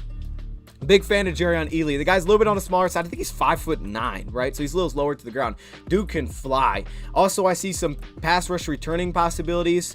Now, with Knight, I don't necessarily know how big of a pass catching threat he is because he doesn't really run a route tree. He just kind of sits in the flats. Jerrion Ealy is a nice third down type of back that I do like day 3. Jerome Ford can absolutely move too, and he showed a little route nuance. I mean, he'll give you a little peek, and then of course, Ty Chandler is the guy that's Rad been bringing up, but it feels like Ty Chandler is going to fly his way up the board. He's going to be way earlier than what the Draft Network had him at least last time we used that. Now, hey, you see my guy in the chat here. You get what was it Ken? He brought up Pierre Strong. There's Pierre Strong. Trying to see if anybody else brings. Oh yeah, Hassan Haskins, 27 bench reps. That dude was. Are we surprised? He just reminds me so much of Jamal. He just takes the contact. He runs hard. He's not going to break away. Tyler Beatty, plucky hands. There's options. I mean, Jashawn Corbin, I thought he had a really good day in the entire every drill. I thought he did well. We brought up Max before because he's a nice pass catching back, nice change of pace back. He does a lot of things just like the Rutgers running back outside of the tackle box. There's a lot of work there. It depends what you're looking for, I guess. Are you looking for between the tackles runner? Because there are some big bodies. There's actually a lot of, I think, big backs in the day 3 end that'll probably hit, that'll probably get picked up at that time that can, just give you that bruiser. And I think there's going to be some options in there as pass catchers, but those feel like they're getting more and more valuable to the point where they're going to start pushing their way up draft boards where people are like, wow, he's this versatile. He can pass catch, he can route run, he can line up at different spots. That seems to be going up in terms of value. What's your thoughts on Hutchinson, Harris, Dotson? I'm talking about Jahan. What's my thoughts on Hutchinson? Big fan of Hutchinson. He's my number 1 player in the draft as of right now. Christian Harris. I thought Christian Harris had a really nice combine day. I thought Christian Harris did well. Obviously, we saw the way that he scored out, running in the 4.4s. Christian Harris really well throughout the combines. I mean, the SEC guys showed up. But the thing with Christian Harris is that he could, I think, plug in and fit this defense real well as a guy that can blitz and play man coverage against tight ends and running backs. I mean, I still have some pause about his zone coverage ability, things like that. But I think into a will linebacker role, he could plug in and play. Someone also brought up Sam linebacker. Maybe that's possible as well. I just think there's physicality there, but there's traits that would plug in to this kind of defense. Oh, dude, I'm going to watch March Madness. Yes, I forgot nothing. I didn't answer the question. I'm going to watch I actually watched the Michigan-Ohio State game today while I was doing this. I was going to stream it, but I was watching the thing. I was like, this could be hard. So I was taking notes while I was watching the game. Phil Martelli's been outstanding. Off topic, but I thought he's been outstanding, man. I really do, because he's beat Michigan State and Ohio State, but the offense is clicking. And then the way that they were able to adjust to not having Hunter Dickerson, they look way better spacing the floor. Phil Martelli's done an excellent job. And I think there's a lot that Howard can learn from him, because he's been around the block for a minute. He's done an incredible job, and I'm glad that he's put us in this spot for next week and doing the hopefully we stream some of the Big Ten tournament next week. Which mid-round tackle you taking that could be the 6-man or backup? Ooh, mid-round. Okay, Zach Tom I think pushed his weight. Potential mid-round pick. Now, Zach Tom's got to put on some weight. He's a little bit on the smaller side. He's a little bit on the shorter side, too, so maybe not if you don't want that. Because Zach Tom played center, tackle. He may best project as a center, but since he can play tackle, it makes it an interesting, versatile piece to tackle out of Wake Forest, because for the past 2 years, he's played that spot, and depending on what happens with Evan Brown, you could possibly fill two things at once, where he's our backup center, but he also could compete to play in that 6th offensive line role, where if we need someone where when we go to those sets, he can also get to the second level. Very comfortable mover to the second level. I had some clips on him. Very comfortable mover to the second level. I think he is very technically sound pass protector. You see one-handed strikes, not two-handed punches, which can lose some balance there. Not really a people mover because of his build, but he understands where he needs to get and how to work towards the second level. Good movement. So Zach Tom's one of them. Another guy I really liked, if we're talking like legitimate mid-rounds, Abram Smith. I think it's Abraham. No. Abraham Lucas. I'm sorry. Abraham Lucas. That's right. Washington State tackle. Another guy I liked. Another guy that I thought had a really good combine day. I thought he had a really overall solid combine day. So another tackle that I like as well. Let me check my notes on that real quick. Hey, Icky was killing it, by the way. Kellen Diesel, another guy. I thought Kellen Diesel looked good. To me, Kellen Diesel just has to build on his frame. I think he's got room to do it. Sounds like Star Wars music. It kind of do. I mean, I don't watch Star Wars like that, but I could understand where you're coming from after seeing some of the first one. But Colin Diesel, another one. He's an outstanding pass protector. He's one of the best statistically in the country last season. I just think he needs to build on his frame because, again, he's not a people mover, but he is fit. He has excelled in a zone rushing scheme, which means that he can move. Love that. Again, Abraham Lucas, as we brought up. Those are very possible mid-round picks. Who else would I have to bring up? Rasheed Walker, I've watched him, but I saw Tyreek Smith kind of do some work on this dude, okay? Verdarian Lowe would be a really late pick. Not really late, but he could be late pick. Spencer Burford, I thought, also had a pretty nice day. But those three, I'll bring up those three immediately that come to mind. And also our guy Matt down here. But those three immediately, not Matt. I'm sorry, I looked at it, I was like, hold up, not Matt. But if those three immediately come to mind for that kind of range. Yeah, we got some hits though on here. The greatest hits of copyright-free music.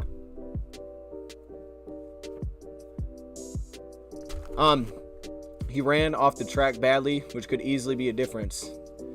That is very possible. I don't know. I didn't notice that, to be honest. You know what, though? I did notice, and that's very possible. I wonder, did he do that twice, though? And he should have stopped himself if that's the case. However, you do notice with some of their drills as they go through it, it looks like they're kind of tearing up the turf, where they get to a point where they're going through it and multiple guys just keep slipping at the same spot. It's like you're running over the same place over and over. Some of these guys, you could see how they could easily lose footing as they're continuing to just run over each other's footprints.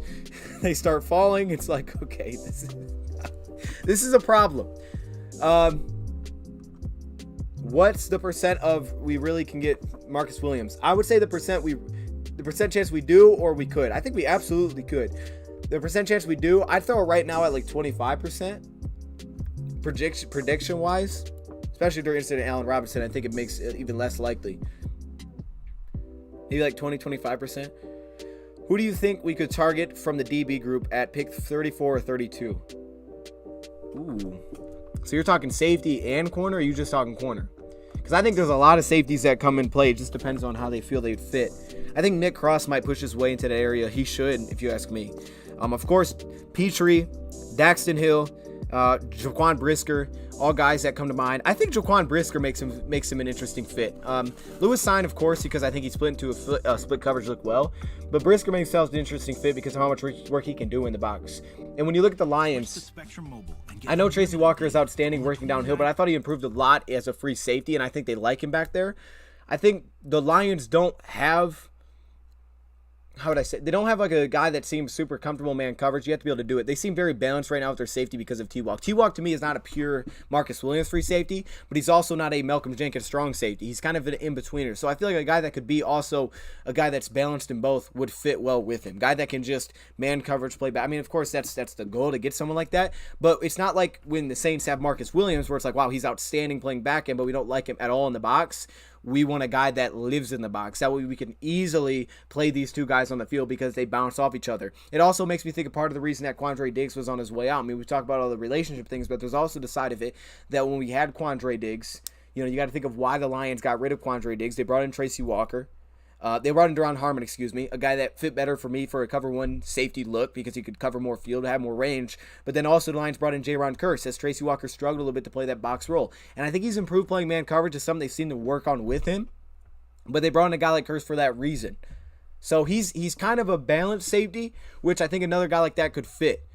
But cornerback, I think there's a lot of good possibilities for cornerback if they went that direction. I think both Washington corners, if they fell, which there's no guarantee they do, Kyler Gordon and Trent McDuffie both look very smooth, look really good. Roger Mccrea has to be on that list. The cornerback out of Auburn, I thought he just looked so fluid in everything, and he looked really well built. He looked ready to go. He looked ready to kick it off today. So definitely someone, if you fell that far, you feel like he could plug in and get ready to go. Kyler Gordon, smooth 90-degree burst, quiet feet. I mean, he was just so, it was fluid is an overused word, I feel like, but smooth. I don't know how else to say it. Like, there wasn't a lot of choppiness, a lot of breakdown, beating the drum, trying to change direction. It was just smooth, bam, bam, go. I don't know. Guys like that move that well would be worth that high of a pick.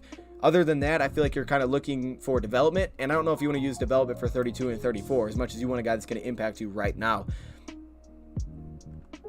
Well, I mean, hey, you look at a guy like Aiden Hutchinson. I see you guys been talking about the sack numbers. One thing about Aiden Hutchinson, the way I feel it, is that big part of it, again, was playing in a stand-up role. And it's also a very big defensive change they had. Ojabo was a huge part of it, but think about it. Ojabo also took off, right? And he's still very raw. He wasn't always good. Some games he was up, some games he was down. But what was very big for him, and he's accounted success to this, is that he got to play in a stand-up role where he didn't have to get on the line. And for him, it helped him. And I guys think one thing that's with Aiden is that, honestly, arguably his biggest weakness, I'm sure we'll hit it on tomorrow, is the elite bend around the edge. I think he lacks some of that. But his feet, the agility is elite. That is elite. So I think he's able to utilize that more when he played in that stand-up role, set up offensive tackles. I mean, he won multiple reps just with his feet. Just with his feet set up, guys. Has acceleration, has the burst, just not the elite bend. So I think putting him in a stand-up role helped him. We know he was dominant against the run. So I think that helped him for sure, being able to play more in that role, in that NFL style of defense. And he also can drop at a very high level. I mean, you don't think of him as a guy that can drop. He looks like a guy that really doesn't drop that well. Drops at a super high level. I actually thought it was one of his best drills in the entire combine was his ability to drop. Yeah, the Diggs video is coming soon. I might push that now to Tuesday. I was going to have it up tomorrow, but Allen Robinson's probably going to come out tomorrow, so look for Quandre Diggs to come out Tuesday, all right? And, of course, we got to hit on all this news because you guys are just, you smack me in the face with this news, and I'm like, oh, my gosh, I got to catch up. So I'm going to do my best. I'm going to do my best. Y'all know me, though. I get too caught up in something. I'm going to be, like, this is how I do, you know? I can't just put out a video. I can't just say, I have to, like, dive into it. Otherwise, I can't even get through the video myself. It's weird. Dude, Ojabo is dynamite. Ojabo has such a high upside, I feel like, because he's not always consistent, but my goodness, like the way he moves, the upside is through the roof. He's just figuring this thing out. And he moves at his own pace, at his own way. He has his own technique that is fun as heck to watch. Unpopular opinion, I prefer Diggs at nickel. Didn't make many interceptions, but locked down out routes. There you go. I mean, he came out as a cornerback, right? And there was a lot of questions about his speed, so outside corner was going to be tough. He also didn't have the build really for an outside corner, but slot makes sense. And the Lions played him in I'm going to have to watch back some of the more film that we saw him play early before Patricia got here when he was playing a lot of the deep safety role. Because I think there's a version of a deep safety role he excelled in with Seattle because of the scheme that they play versus exactly what Patricia was looking for because of the defense that he plays, which is a little bit different. Similar but different. Look up Daniel Kelly's mock right now on the internet. Daniel Kelly. Who is Daniel Kelly? I think we signed Tracy Walker and Jabril Peppers. Still draft the safety. Okay. Hey, if Peppers is cheap, I'm not mad at it. I will never be mad at signing that dude. I don't think you can drop much money on him, though. If I sign Peppers, I'm definitely in the market for a safety in the draft. What Daniel Kelly, because the injuries and the coverage production hasn't been there. Who is Daniel Kelly? Daniel Kelly. The Ringer? A Jet Scout. Okay. Ex-Jet Scout. Jets Scout. He's got Hutch at 1. Malik at 2. Oh my gosh. Okay. Hey, you could have just told me that. You could have just said, hey, they took Malik at 2. Okay. Dang, man. Dang.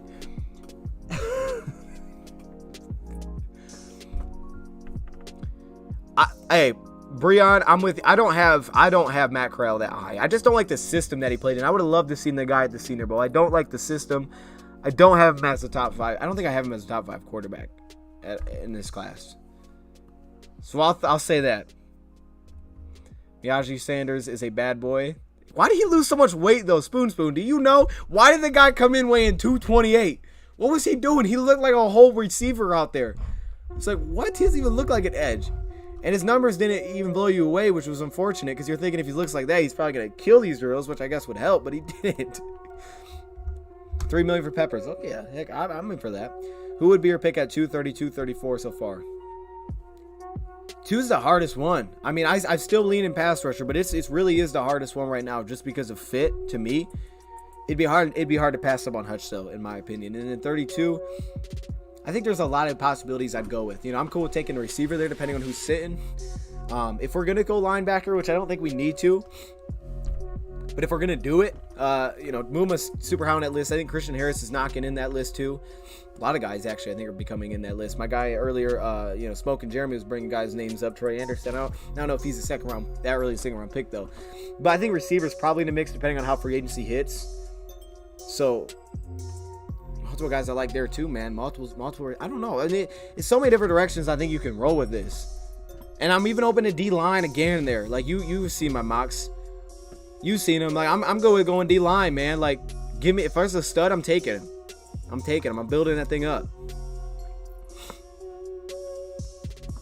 He found his shape and he's good at shedding tackles. It's true. I think he would produce there. I don't think he would struggle. I just think, after saying he prefers to play in that scheme, it makes me wonder a little bit, but the Lions could still have him in a stand-up role, especially if he's lined up more wide. Because if he has the athleticism to play in the flats, they drop guys into coverage. Todd Wash isn't going to take that away. I think Todd Wash is going to continue to drop guys.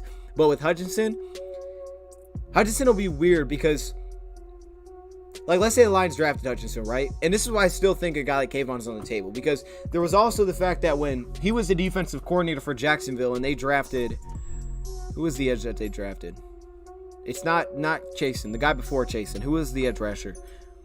Josh Allen. He's like, look, we're playing this, we're going to go downhill. But he also said, I'm not dropping Josh Allen in the coverage. We're not doing that. This guy's a 10-sack guy. I'm not dropping him. And he didn't. He didn't do it. But in the past, he's done it. So I think there's just that part of it. If he drafts someone and he looks at Kayvon like that, and he's like, look, we ain't dropping this guy. I think he's going to have a big say in this. I think he'll have a very big say in that 2 pick. Todd Wash will. I mean, I think the Lions believe in him a lot, so I think he'll have a say in that. But just depending on the talent that he gets, both those guys can drop. We know that. But Hutchinson is very good as an athlete, well-rounded, so I think he can drop as well. He's still a 5th-round talent or undrafted quarterback. I don't have. Look, I'm with you in the terms of I don't love the RPO offense at all. It's hard to watch. It's hard to build off. It's hard to see, really take away what he's reading in coverage. Could Hutch play in box? Could he play like a linebacker? Josh Allen. I remember Josh Allen coming out. Could he play like a linebacker? Is that what you're asking? Like, could he play like a 4-3 a linebacker, like an outside linebacker? Or maybe I'm reading that question wrong. 2 first picks this year will be O-lineman first round. 2 first picks this year's draft will be O-lineman first round. Hey, maybe they do. I'm not going to count it out. I think if Big V's here, it won't be. But if Big V's not here, definitely. What is Trayvon's stats? They just don't have the numbers, man. I think schematically, that's the big balancing factor. Is okay, they can literally do everything, but the numbers and production aren't there because the defense that they kind of played in, especially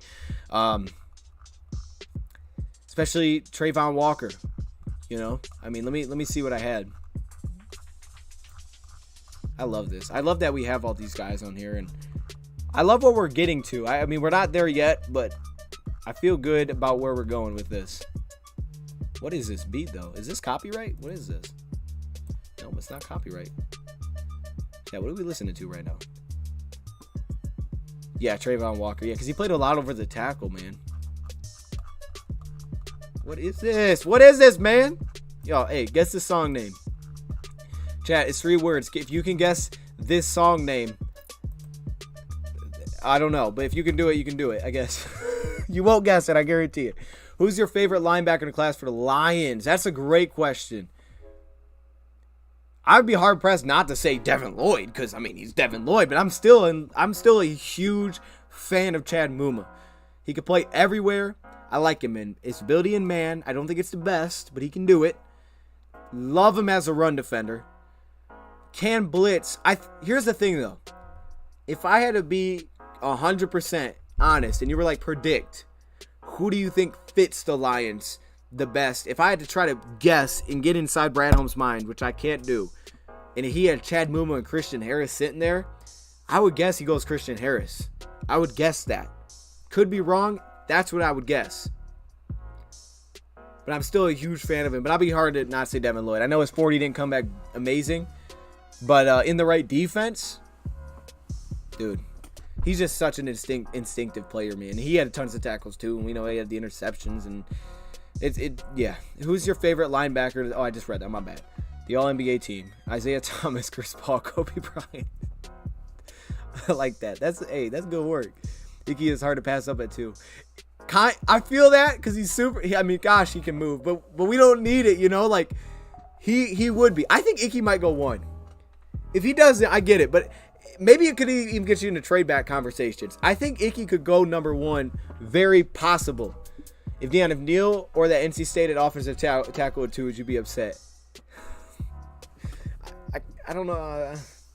I'd probably be a little like, what are we doing? I'm gonna be real, because like if we had the same offensive line now going into it, I'd be like, what are we doing? Okay, I know I wanted to tackle, but really, what are we doing? I'd be confused because I don't think Icky is built to play like guard. Like I don't want to put Icky at guard, and then it's like, okay, we'll push Sewell inside. I don't want to push Sewell inside. He was beast, I don't want to move Sewell. Let Sewell be Sewell. He's dominant there. I'm not going to move him. So that would be the tough spot for me. Evan Neal feels like he could slide in more maybe, and he feels like maybe he could be a really nice right tackle at the next level. So maybe that one makes even more sense. I'm never upset with linemen. I love my linemen. I love my trenches. I drafted them in Madden all the time. But in real life, I would be like, it'd be weird.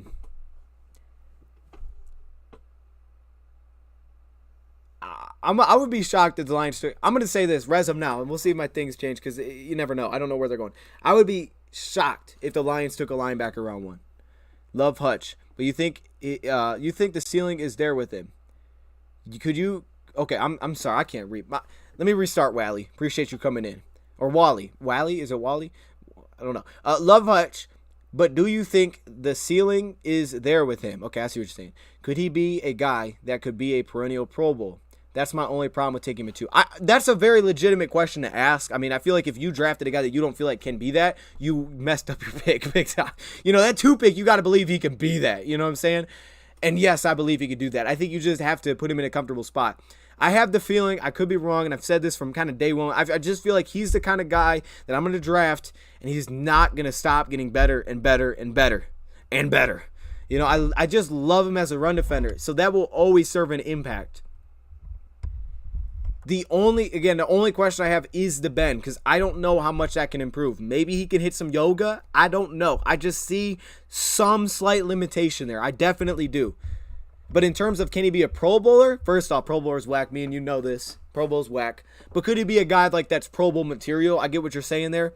I absolutely believe he could. Was not that impressed with Hamilton. It was the 40 time. It was the 40 time. It was a 40 time. Come on, man. We can't take a tackle at 2. Yeah, I couldn't see the fit. I'd struggle to do it. It'd be like if there was like a Quentin Nelson there, that would be a different situation. But to take a tackle, I couldn't see doing it. Much as I love my lineman, I couldn't. Bowl game versus Baylor. Corral 1 for 7, 8 yards. Got hurt. Corral still ranking first. My man's he's not a Corral fan, huh? Zach, you don't like Golden Corral? Or is that what you're? He's secretly mad at Golden Corral. Is this what this is?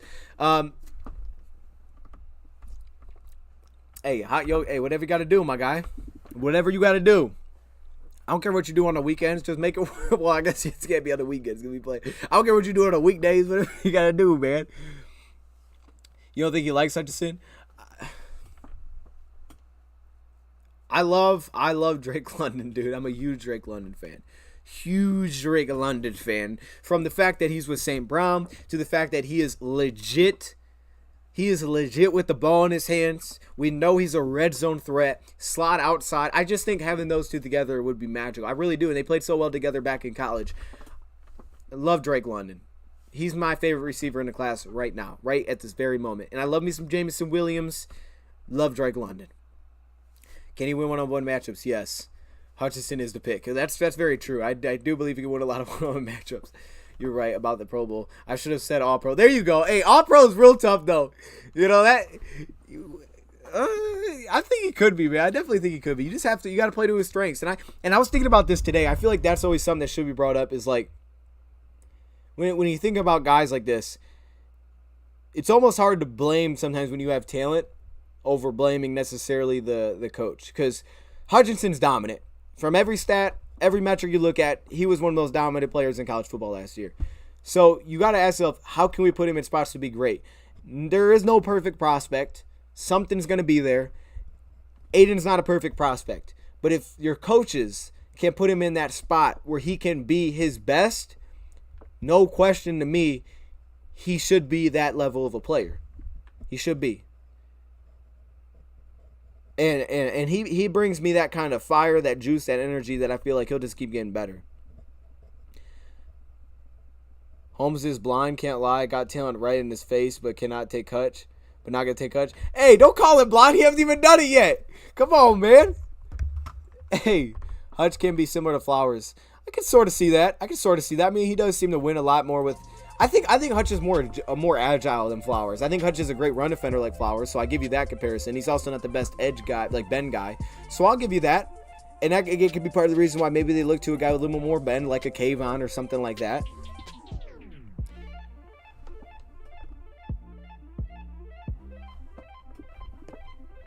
Jax has so many holes and problems, they don't know who are they drafting. In 2 years first overall at the top. I feel bad for them. I think they got a good head coach. I think they got a good coaching hire that can help them.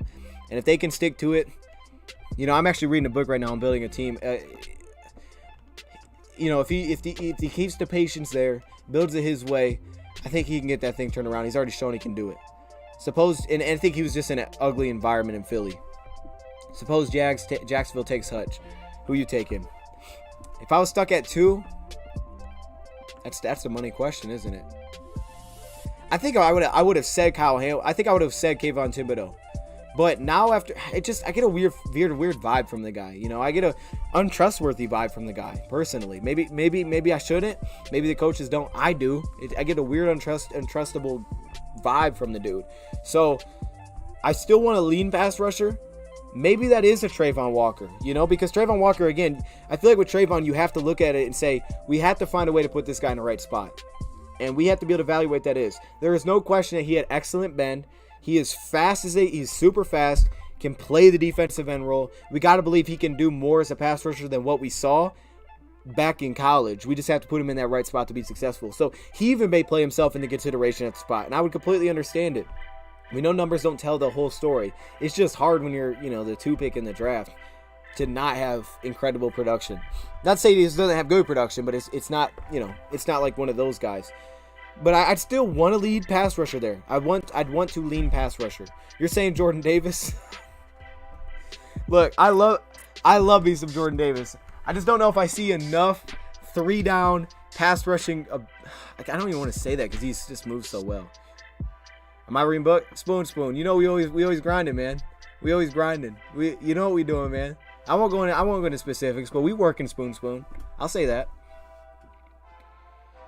Yeah, what y'all should be asking is, can the coaches get most of it Aiden? Can they put him in a position to succeed? Hutchinson won't be successful if he playing around. That's exactly right. And that's what I was thinking about it. I'm like, every these guys got weaknesses.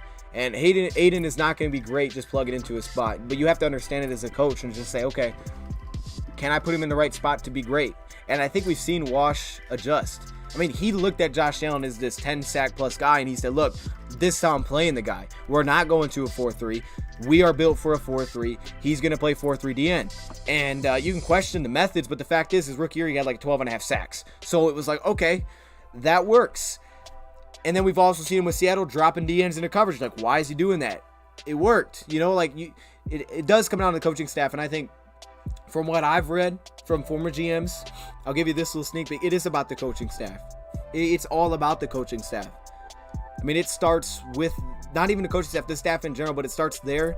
And if you don't have guys that get the best out of them, you're just hoping. You're just grabbing someone and hoping they fit. Maybe you hit a couple guys and they fit, and it's like, hey, it worked out. But you have to know where they need to be in the little things, not just DN, but how do we utilize him as a DN? What technique is he going to line up in? How do we ask him to play? Yeah, I think Kayvon's uber talented. It just concerns me with the feel of him concerns me. I don't know. And I don't guys that I just like feel like kind of weird about. It'd be tough for me to take that guy at 2 in the draft. Hutchinson, Jordan Davis, if he's still around. That'd be money if we get both those guys. Jordan Davis would be a big call. They would. The only concern they would be such a brick wall, though. You're right. They would be. I can't even. It's tough because I think Levi's going to play a lot of 3-tech.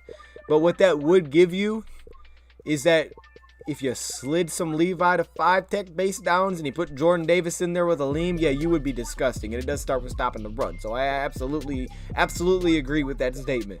That would be a disgusting front line, and I would be so excited.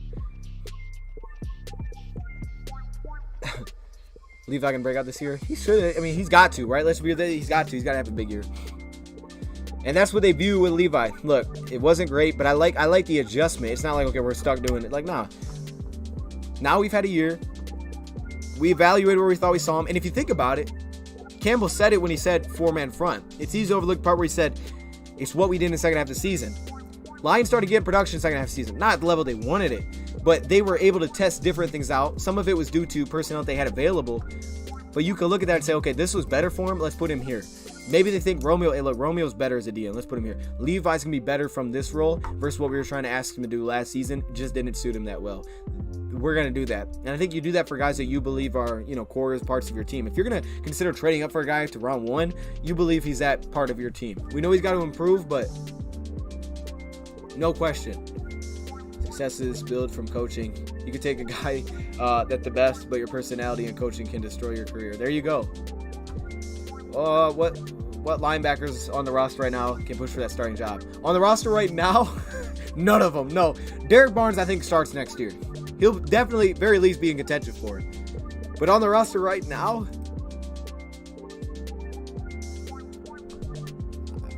Josh Woods, maybe? I don't know. I mean, Josh Woods I would bet on first. I know we got Curtis Bolton and Devontae Beckett. I just don't see it.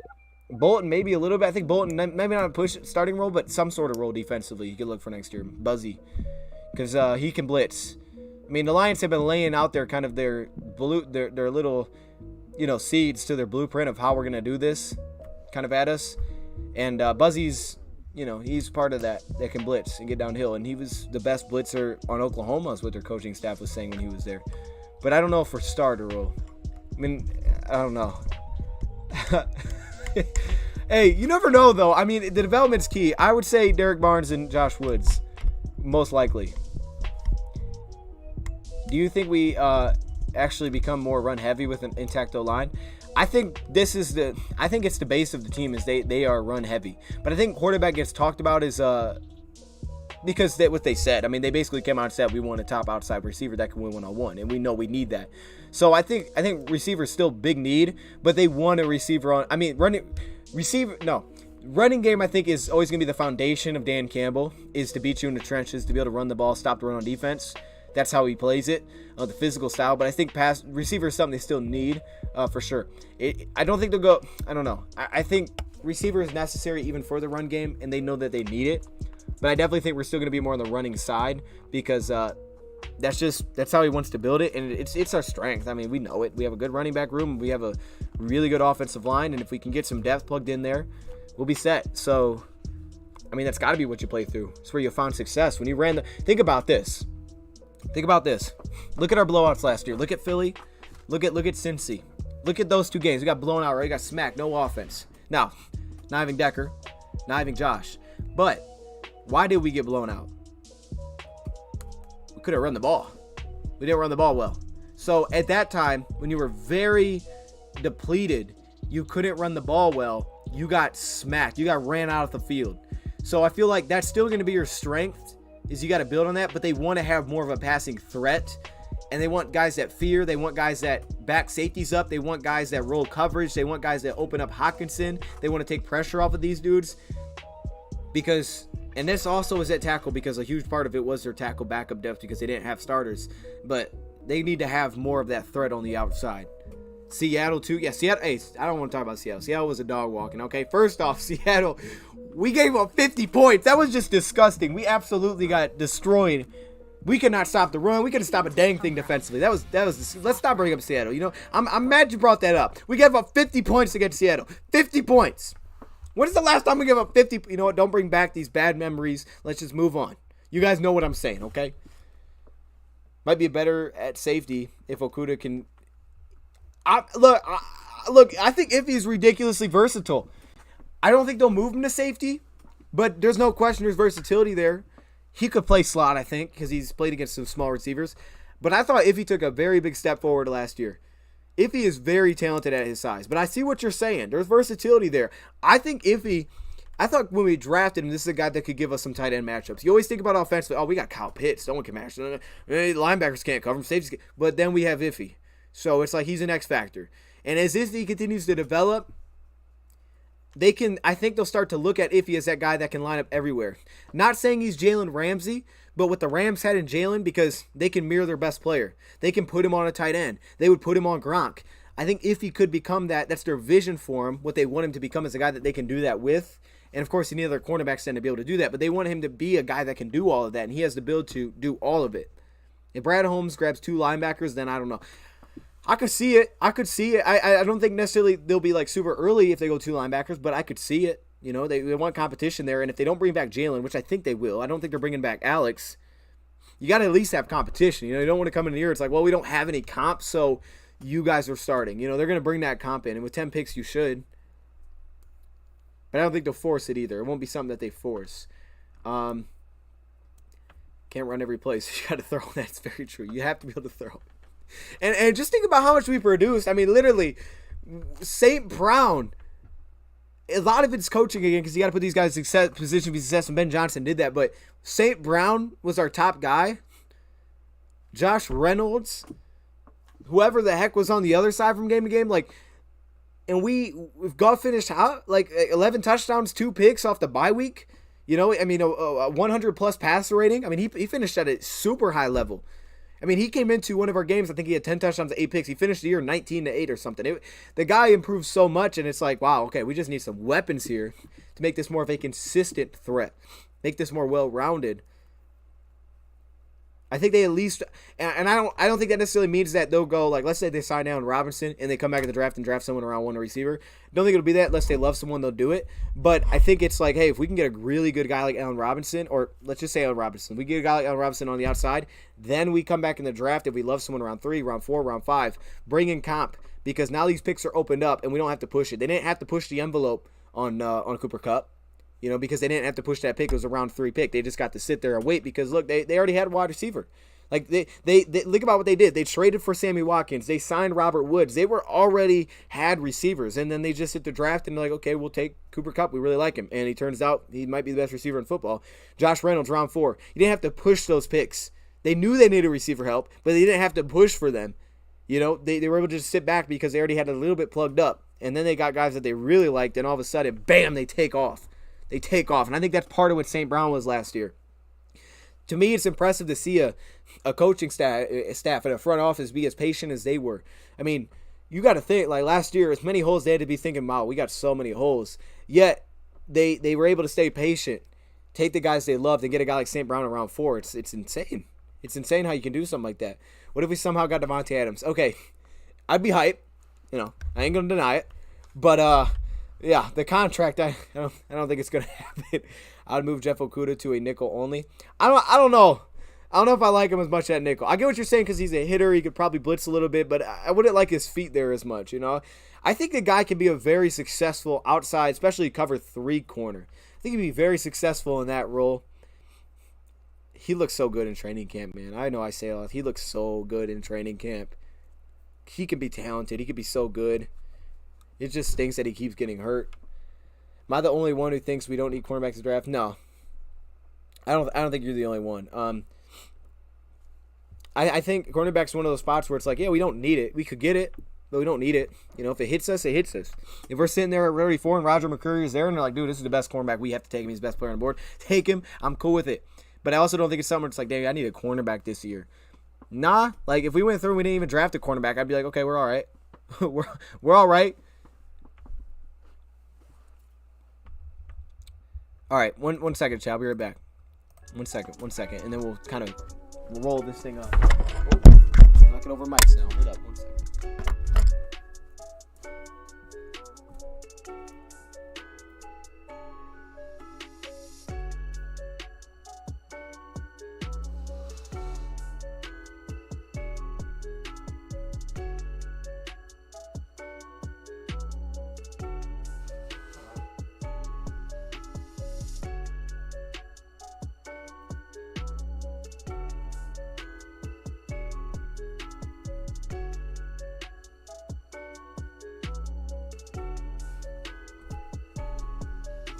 All right, chat.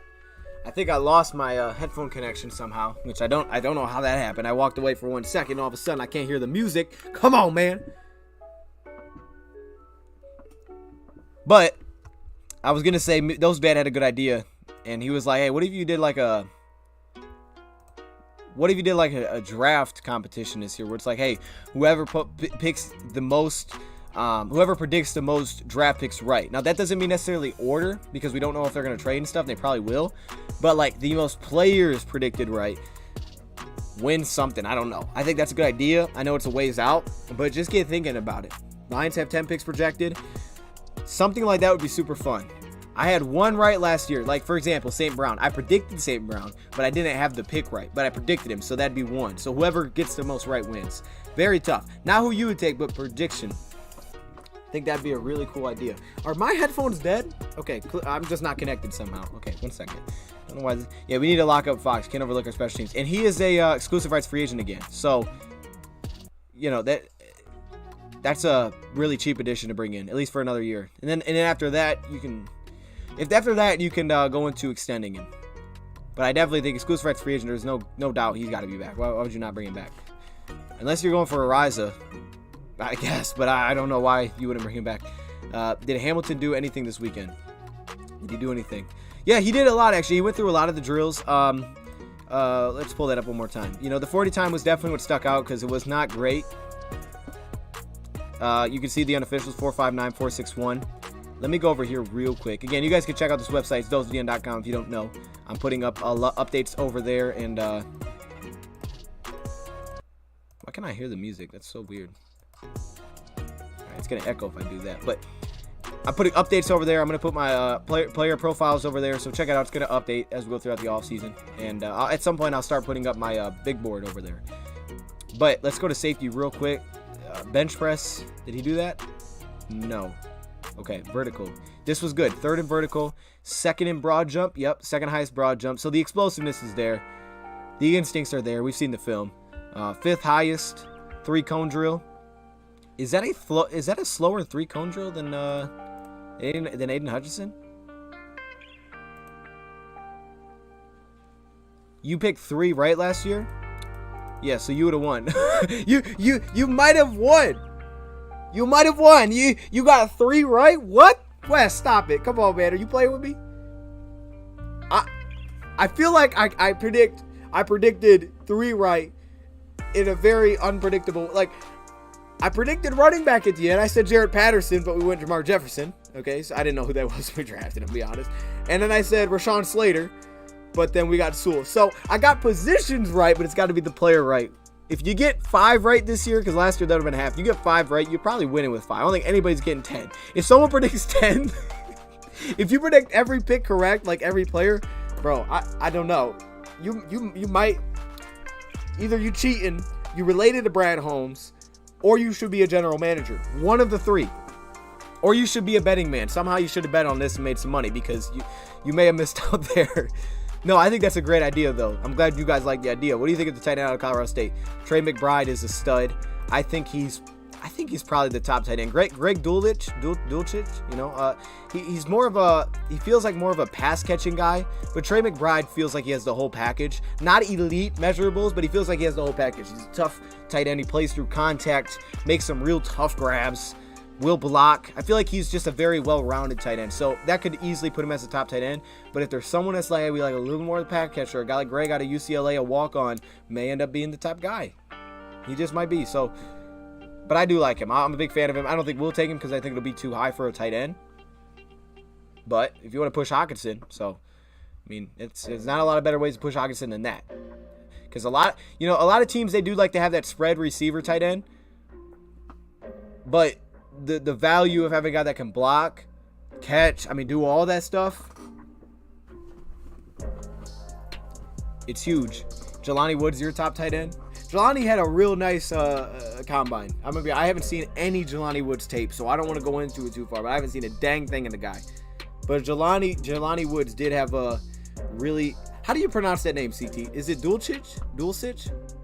My name pronouncing is garbage, man. I'm sorry. Again, I want to give one last thank you to my man. I forgot how to say her name. Cavalito. I forgot to say her name. Thank you, man. I appreciate the support. I really do. Everybody that's in here right now, thank you. I appreciate it. I mean, I know we're up late, but we've done this 4 days straight. Don't know if we've ever streamed 4 days straight, ever. Other than maybe the draft. I don't even know if we did that. That was only 3 days. You appreciate it, man. That's awesome. And so everybody that's coming here the last 4 days, if you're new, I appreciate it. Hopefully you enjoyed. I don't think many of you are new. I think I've seen a lot of your guys' names. Dulcich. That's right. Dulcich. Thank you. Okay, I knew I heard it differently than Dulcich. I'm like, that's not right. James Mitchell. Tight end is also a spot I'm kind of weak at, too. Yeah, tight ends and cornerbacks I'm pretty weak in terms of seeing film of these guys. Because that's the top priority for me. So I haven't seen those guys enough. Brad Holmes knows the sleeper prospects. He's shown that, hasn't he? He's shown he knows that. Is there an ad playing right now? Okay, good. I'm making sure, because I can't hear it, so I have no idea. What is Nick Williams' fate? Oh, Lions Nick Williams. I think Nick Williams is out the door. I think they liked him, and I for his price tag, I think he produced. Remember, he's coming off a pay cut, so I think for his price tag, he produced at a level that is worth the pay cut, the pay that he was actually getting last year. And if we re-sign him on the same exact deal, I don't think it would be a bad idea because he gave you enough production. He played about half the snaps. He played in every single game last year. The issue with him, I think, is just that they want a bigger role for Levi. They're expecting him to have a bigger role. So I think it's just now you're kind of becoming that guy. This is your time. So I like what he did, but I think it's just his time to be taking over that bigger role. Need a big body tight end who won't get stopped by linebackers. They like those dudes too, huh? Remember who was that guy from the Saints that we brought in and we cut him? No, we didn't cut him. He retired. I remember, man. That was weird when he retired. That tight end for the Saints retired. Was it Hill? Trey Hill? No. Paul Hill? I think it was Hill. We did a film video on the guy. And then we retired. It was like, oh, okay, we just did this on a guy that doesn't even catch passes. We literally watched film on a guy that blocks and he retires. And then we go get the big body who we later move on from. Old Lions tight end, and they like those guys, man. I think they were also looking for someone that could be a threat in the red zone. I think they realized, like, oh my gosh, we don't have anybody that can play in the red zone. Especially once Tyrell Williams went down, it was like, okay, we have no red zone help anymore. They want that. That'll be receiver 2. Did Olave run the quickest time for receivers? Good question. No. Are you talking 40? If you're talking 40, no. I'll throw it on here quick, but no. I think Tyquan Thornton still did. Yeah. Tyquan Thornton, Velus Jones, Calvin Austin, Danny Gray, Bo Melton. Because what happened with Olave, he ran a 4.39, still ridiculously fast. But his original unofficial scores were way higher. I think he ran a sub 4.3, and then it came back, and it was like, oh, he didn't run that. He ran a 4.39, still really fast, but there was a couple guys that had Tyquan Thornton. We thought he broke the record. Didn't happen. He ran a 4.28. Velus Jones, he just came in as an athlete. You know how like in college they're like, oh, we recruited a receiver. Sometimes you can recruit guys and they're just labeled athlete. That's what he was, labeled athlete. Calvin Austin, he's just a little really fast dude. Okay, and then who else do we have on there? Christian Watson just blew me away, man. I knew he was fast, but then he just showed it off again. He had a great Senior Bowl too. Bo Melton, dangerous with the ball in his hands. And Danny Gray, deep threat. Big time deep threat. All right, let me turn off the beats real quick because I can't hear a dang thing. And now I know they're playing an ad, so I'm just going to turn it off. Garbage in the red zone. Josh Hill. Yeah, Josh Hill. There it is. And then Darren Fells. See, these names be slipping me, man. I get into one mode and I can't even think about another guy's name. I'm just bad with names. That's the conclusion we coming to. I think that's what it is. I'm just not good with names. We do need a big tight end so our O-line can run a two-man block and climb. There you go. There you go. Could use someone like that. Who was it? Who was our... Oh, Brock Wright. I do like Brock Wright. And he's an exclusive rights free agent, too. I'd bring him back. At least that's... To me, that's very cheap, first off. And at least it's some security if you don't bring back. Because I think Brock Wright's played solid. And he showed up. Brock Wright showed up. Shane Zylstra, not so much. So I bring back Brock Wright, especially on that price tag.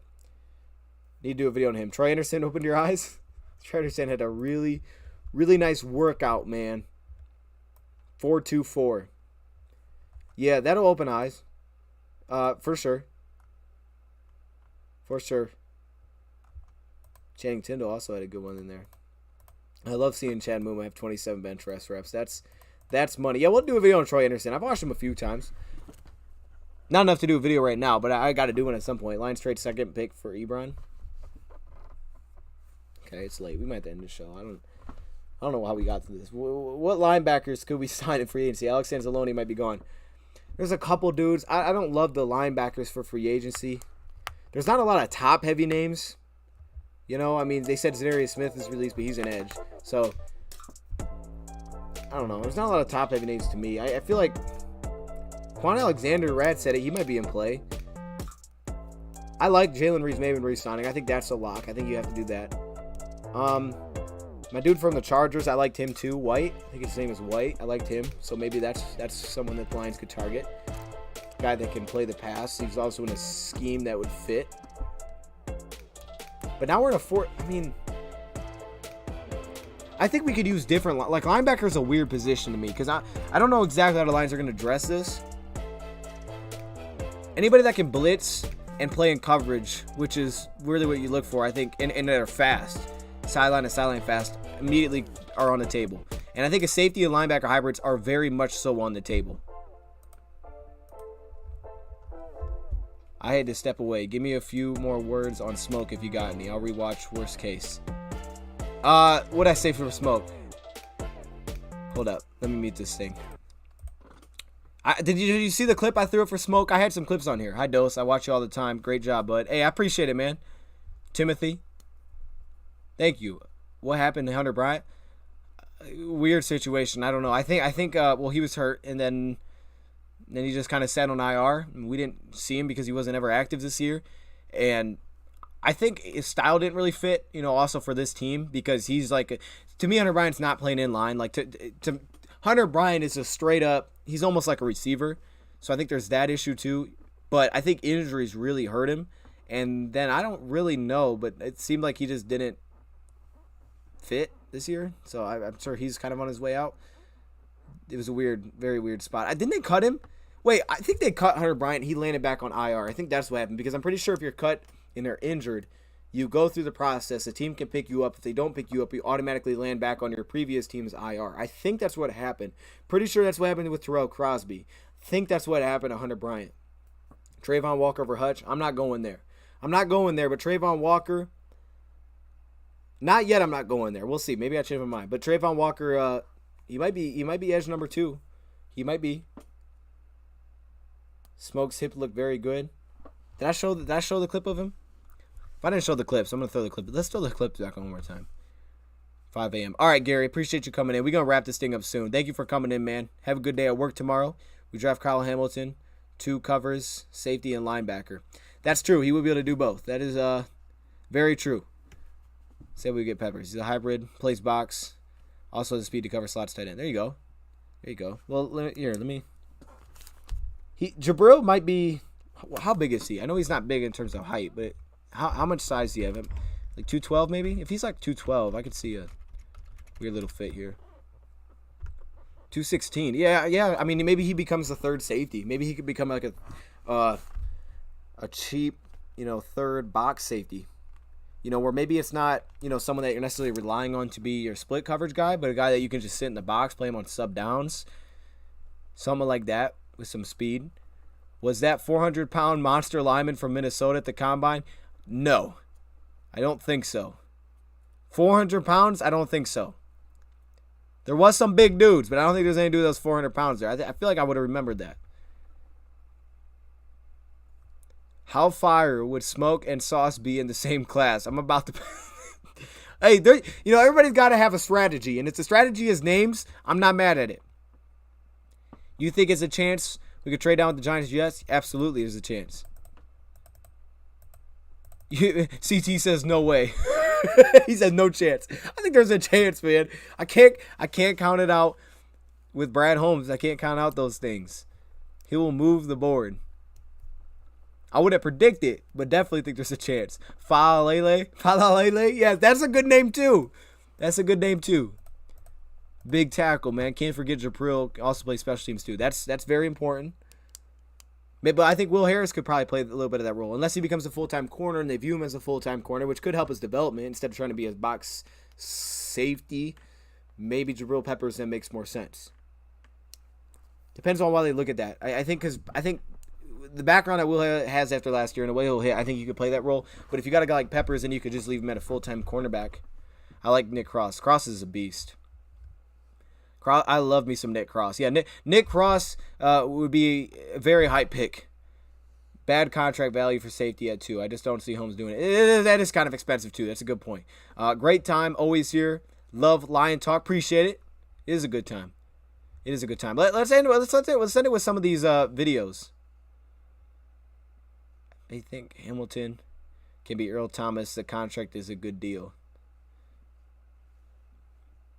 Earl Thomas? You think he's like an Earl Thomas? He's a big Earl Thomas. I think you take the best player too.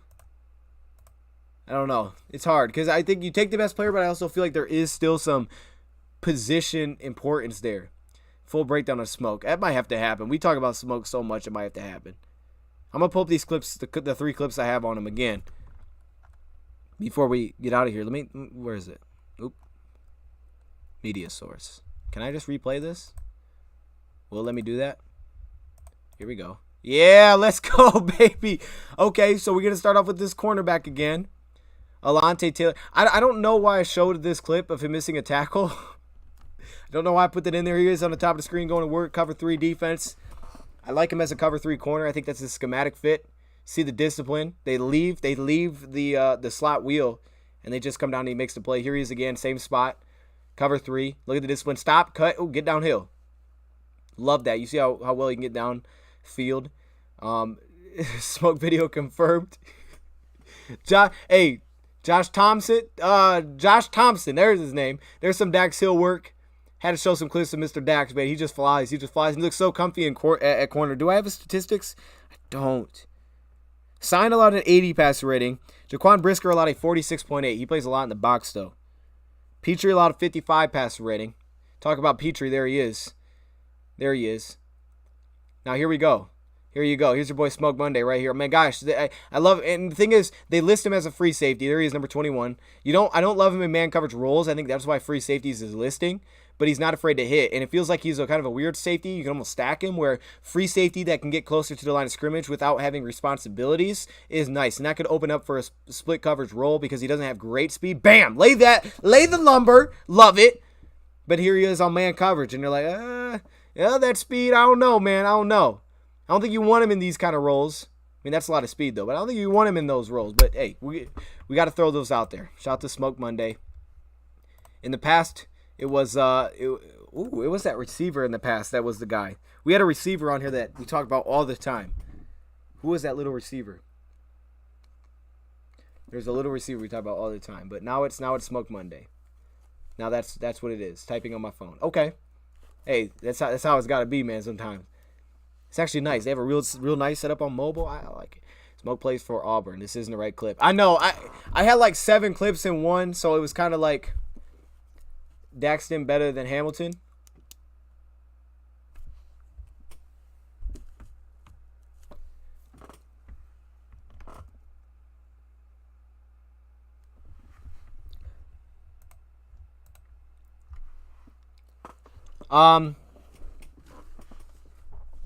Okay, you know what? I'm gonna have to watch more of Dax. He can fly.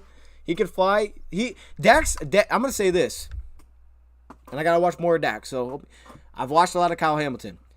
Dax might be a better man coverage player than Kyle Hamilton. I could see that being the case. Doesn't have the size. Definitely faster. Will blitz. Give me something to think about. Well, I'm gonna write that down even too. Dax over what's that cornerback? What's the other guy's name? Kyle. It's hard not to say Dax is the 2 safety with Brisker. I feel like those two are competing for the 2 safety spot. But here's what I'll say. He said, bro. I love this golf face.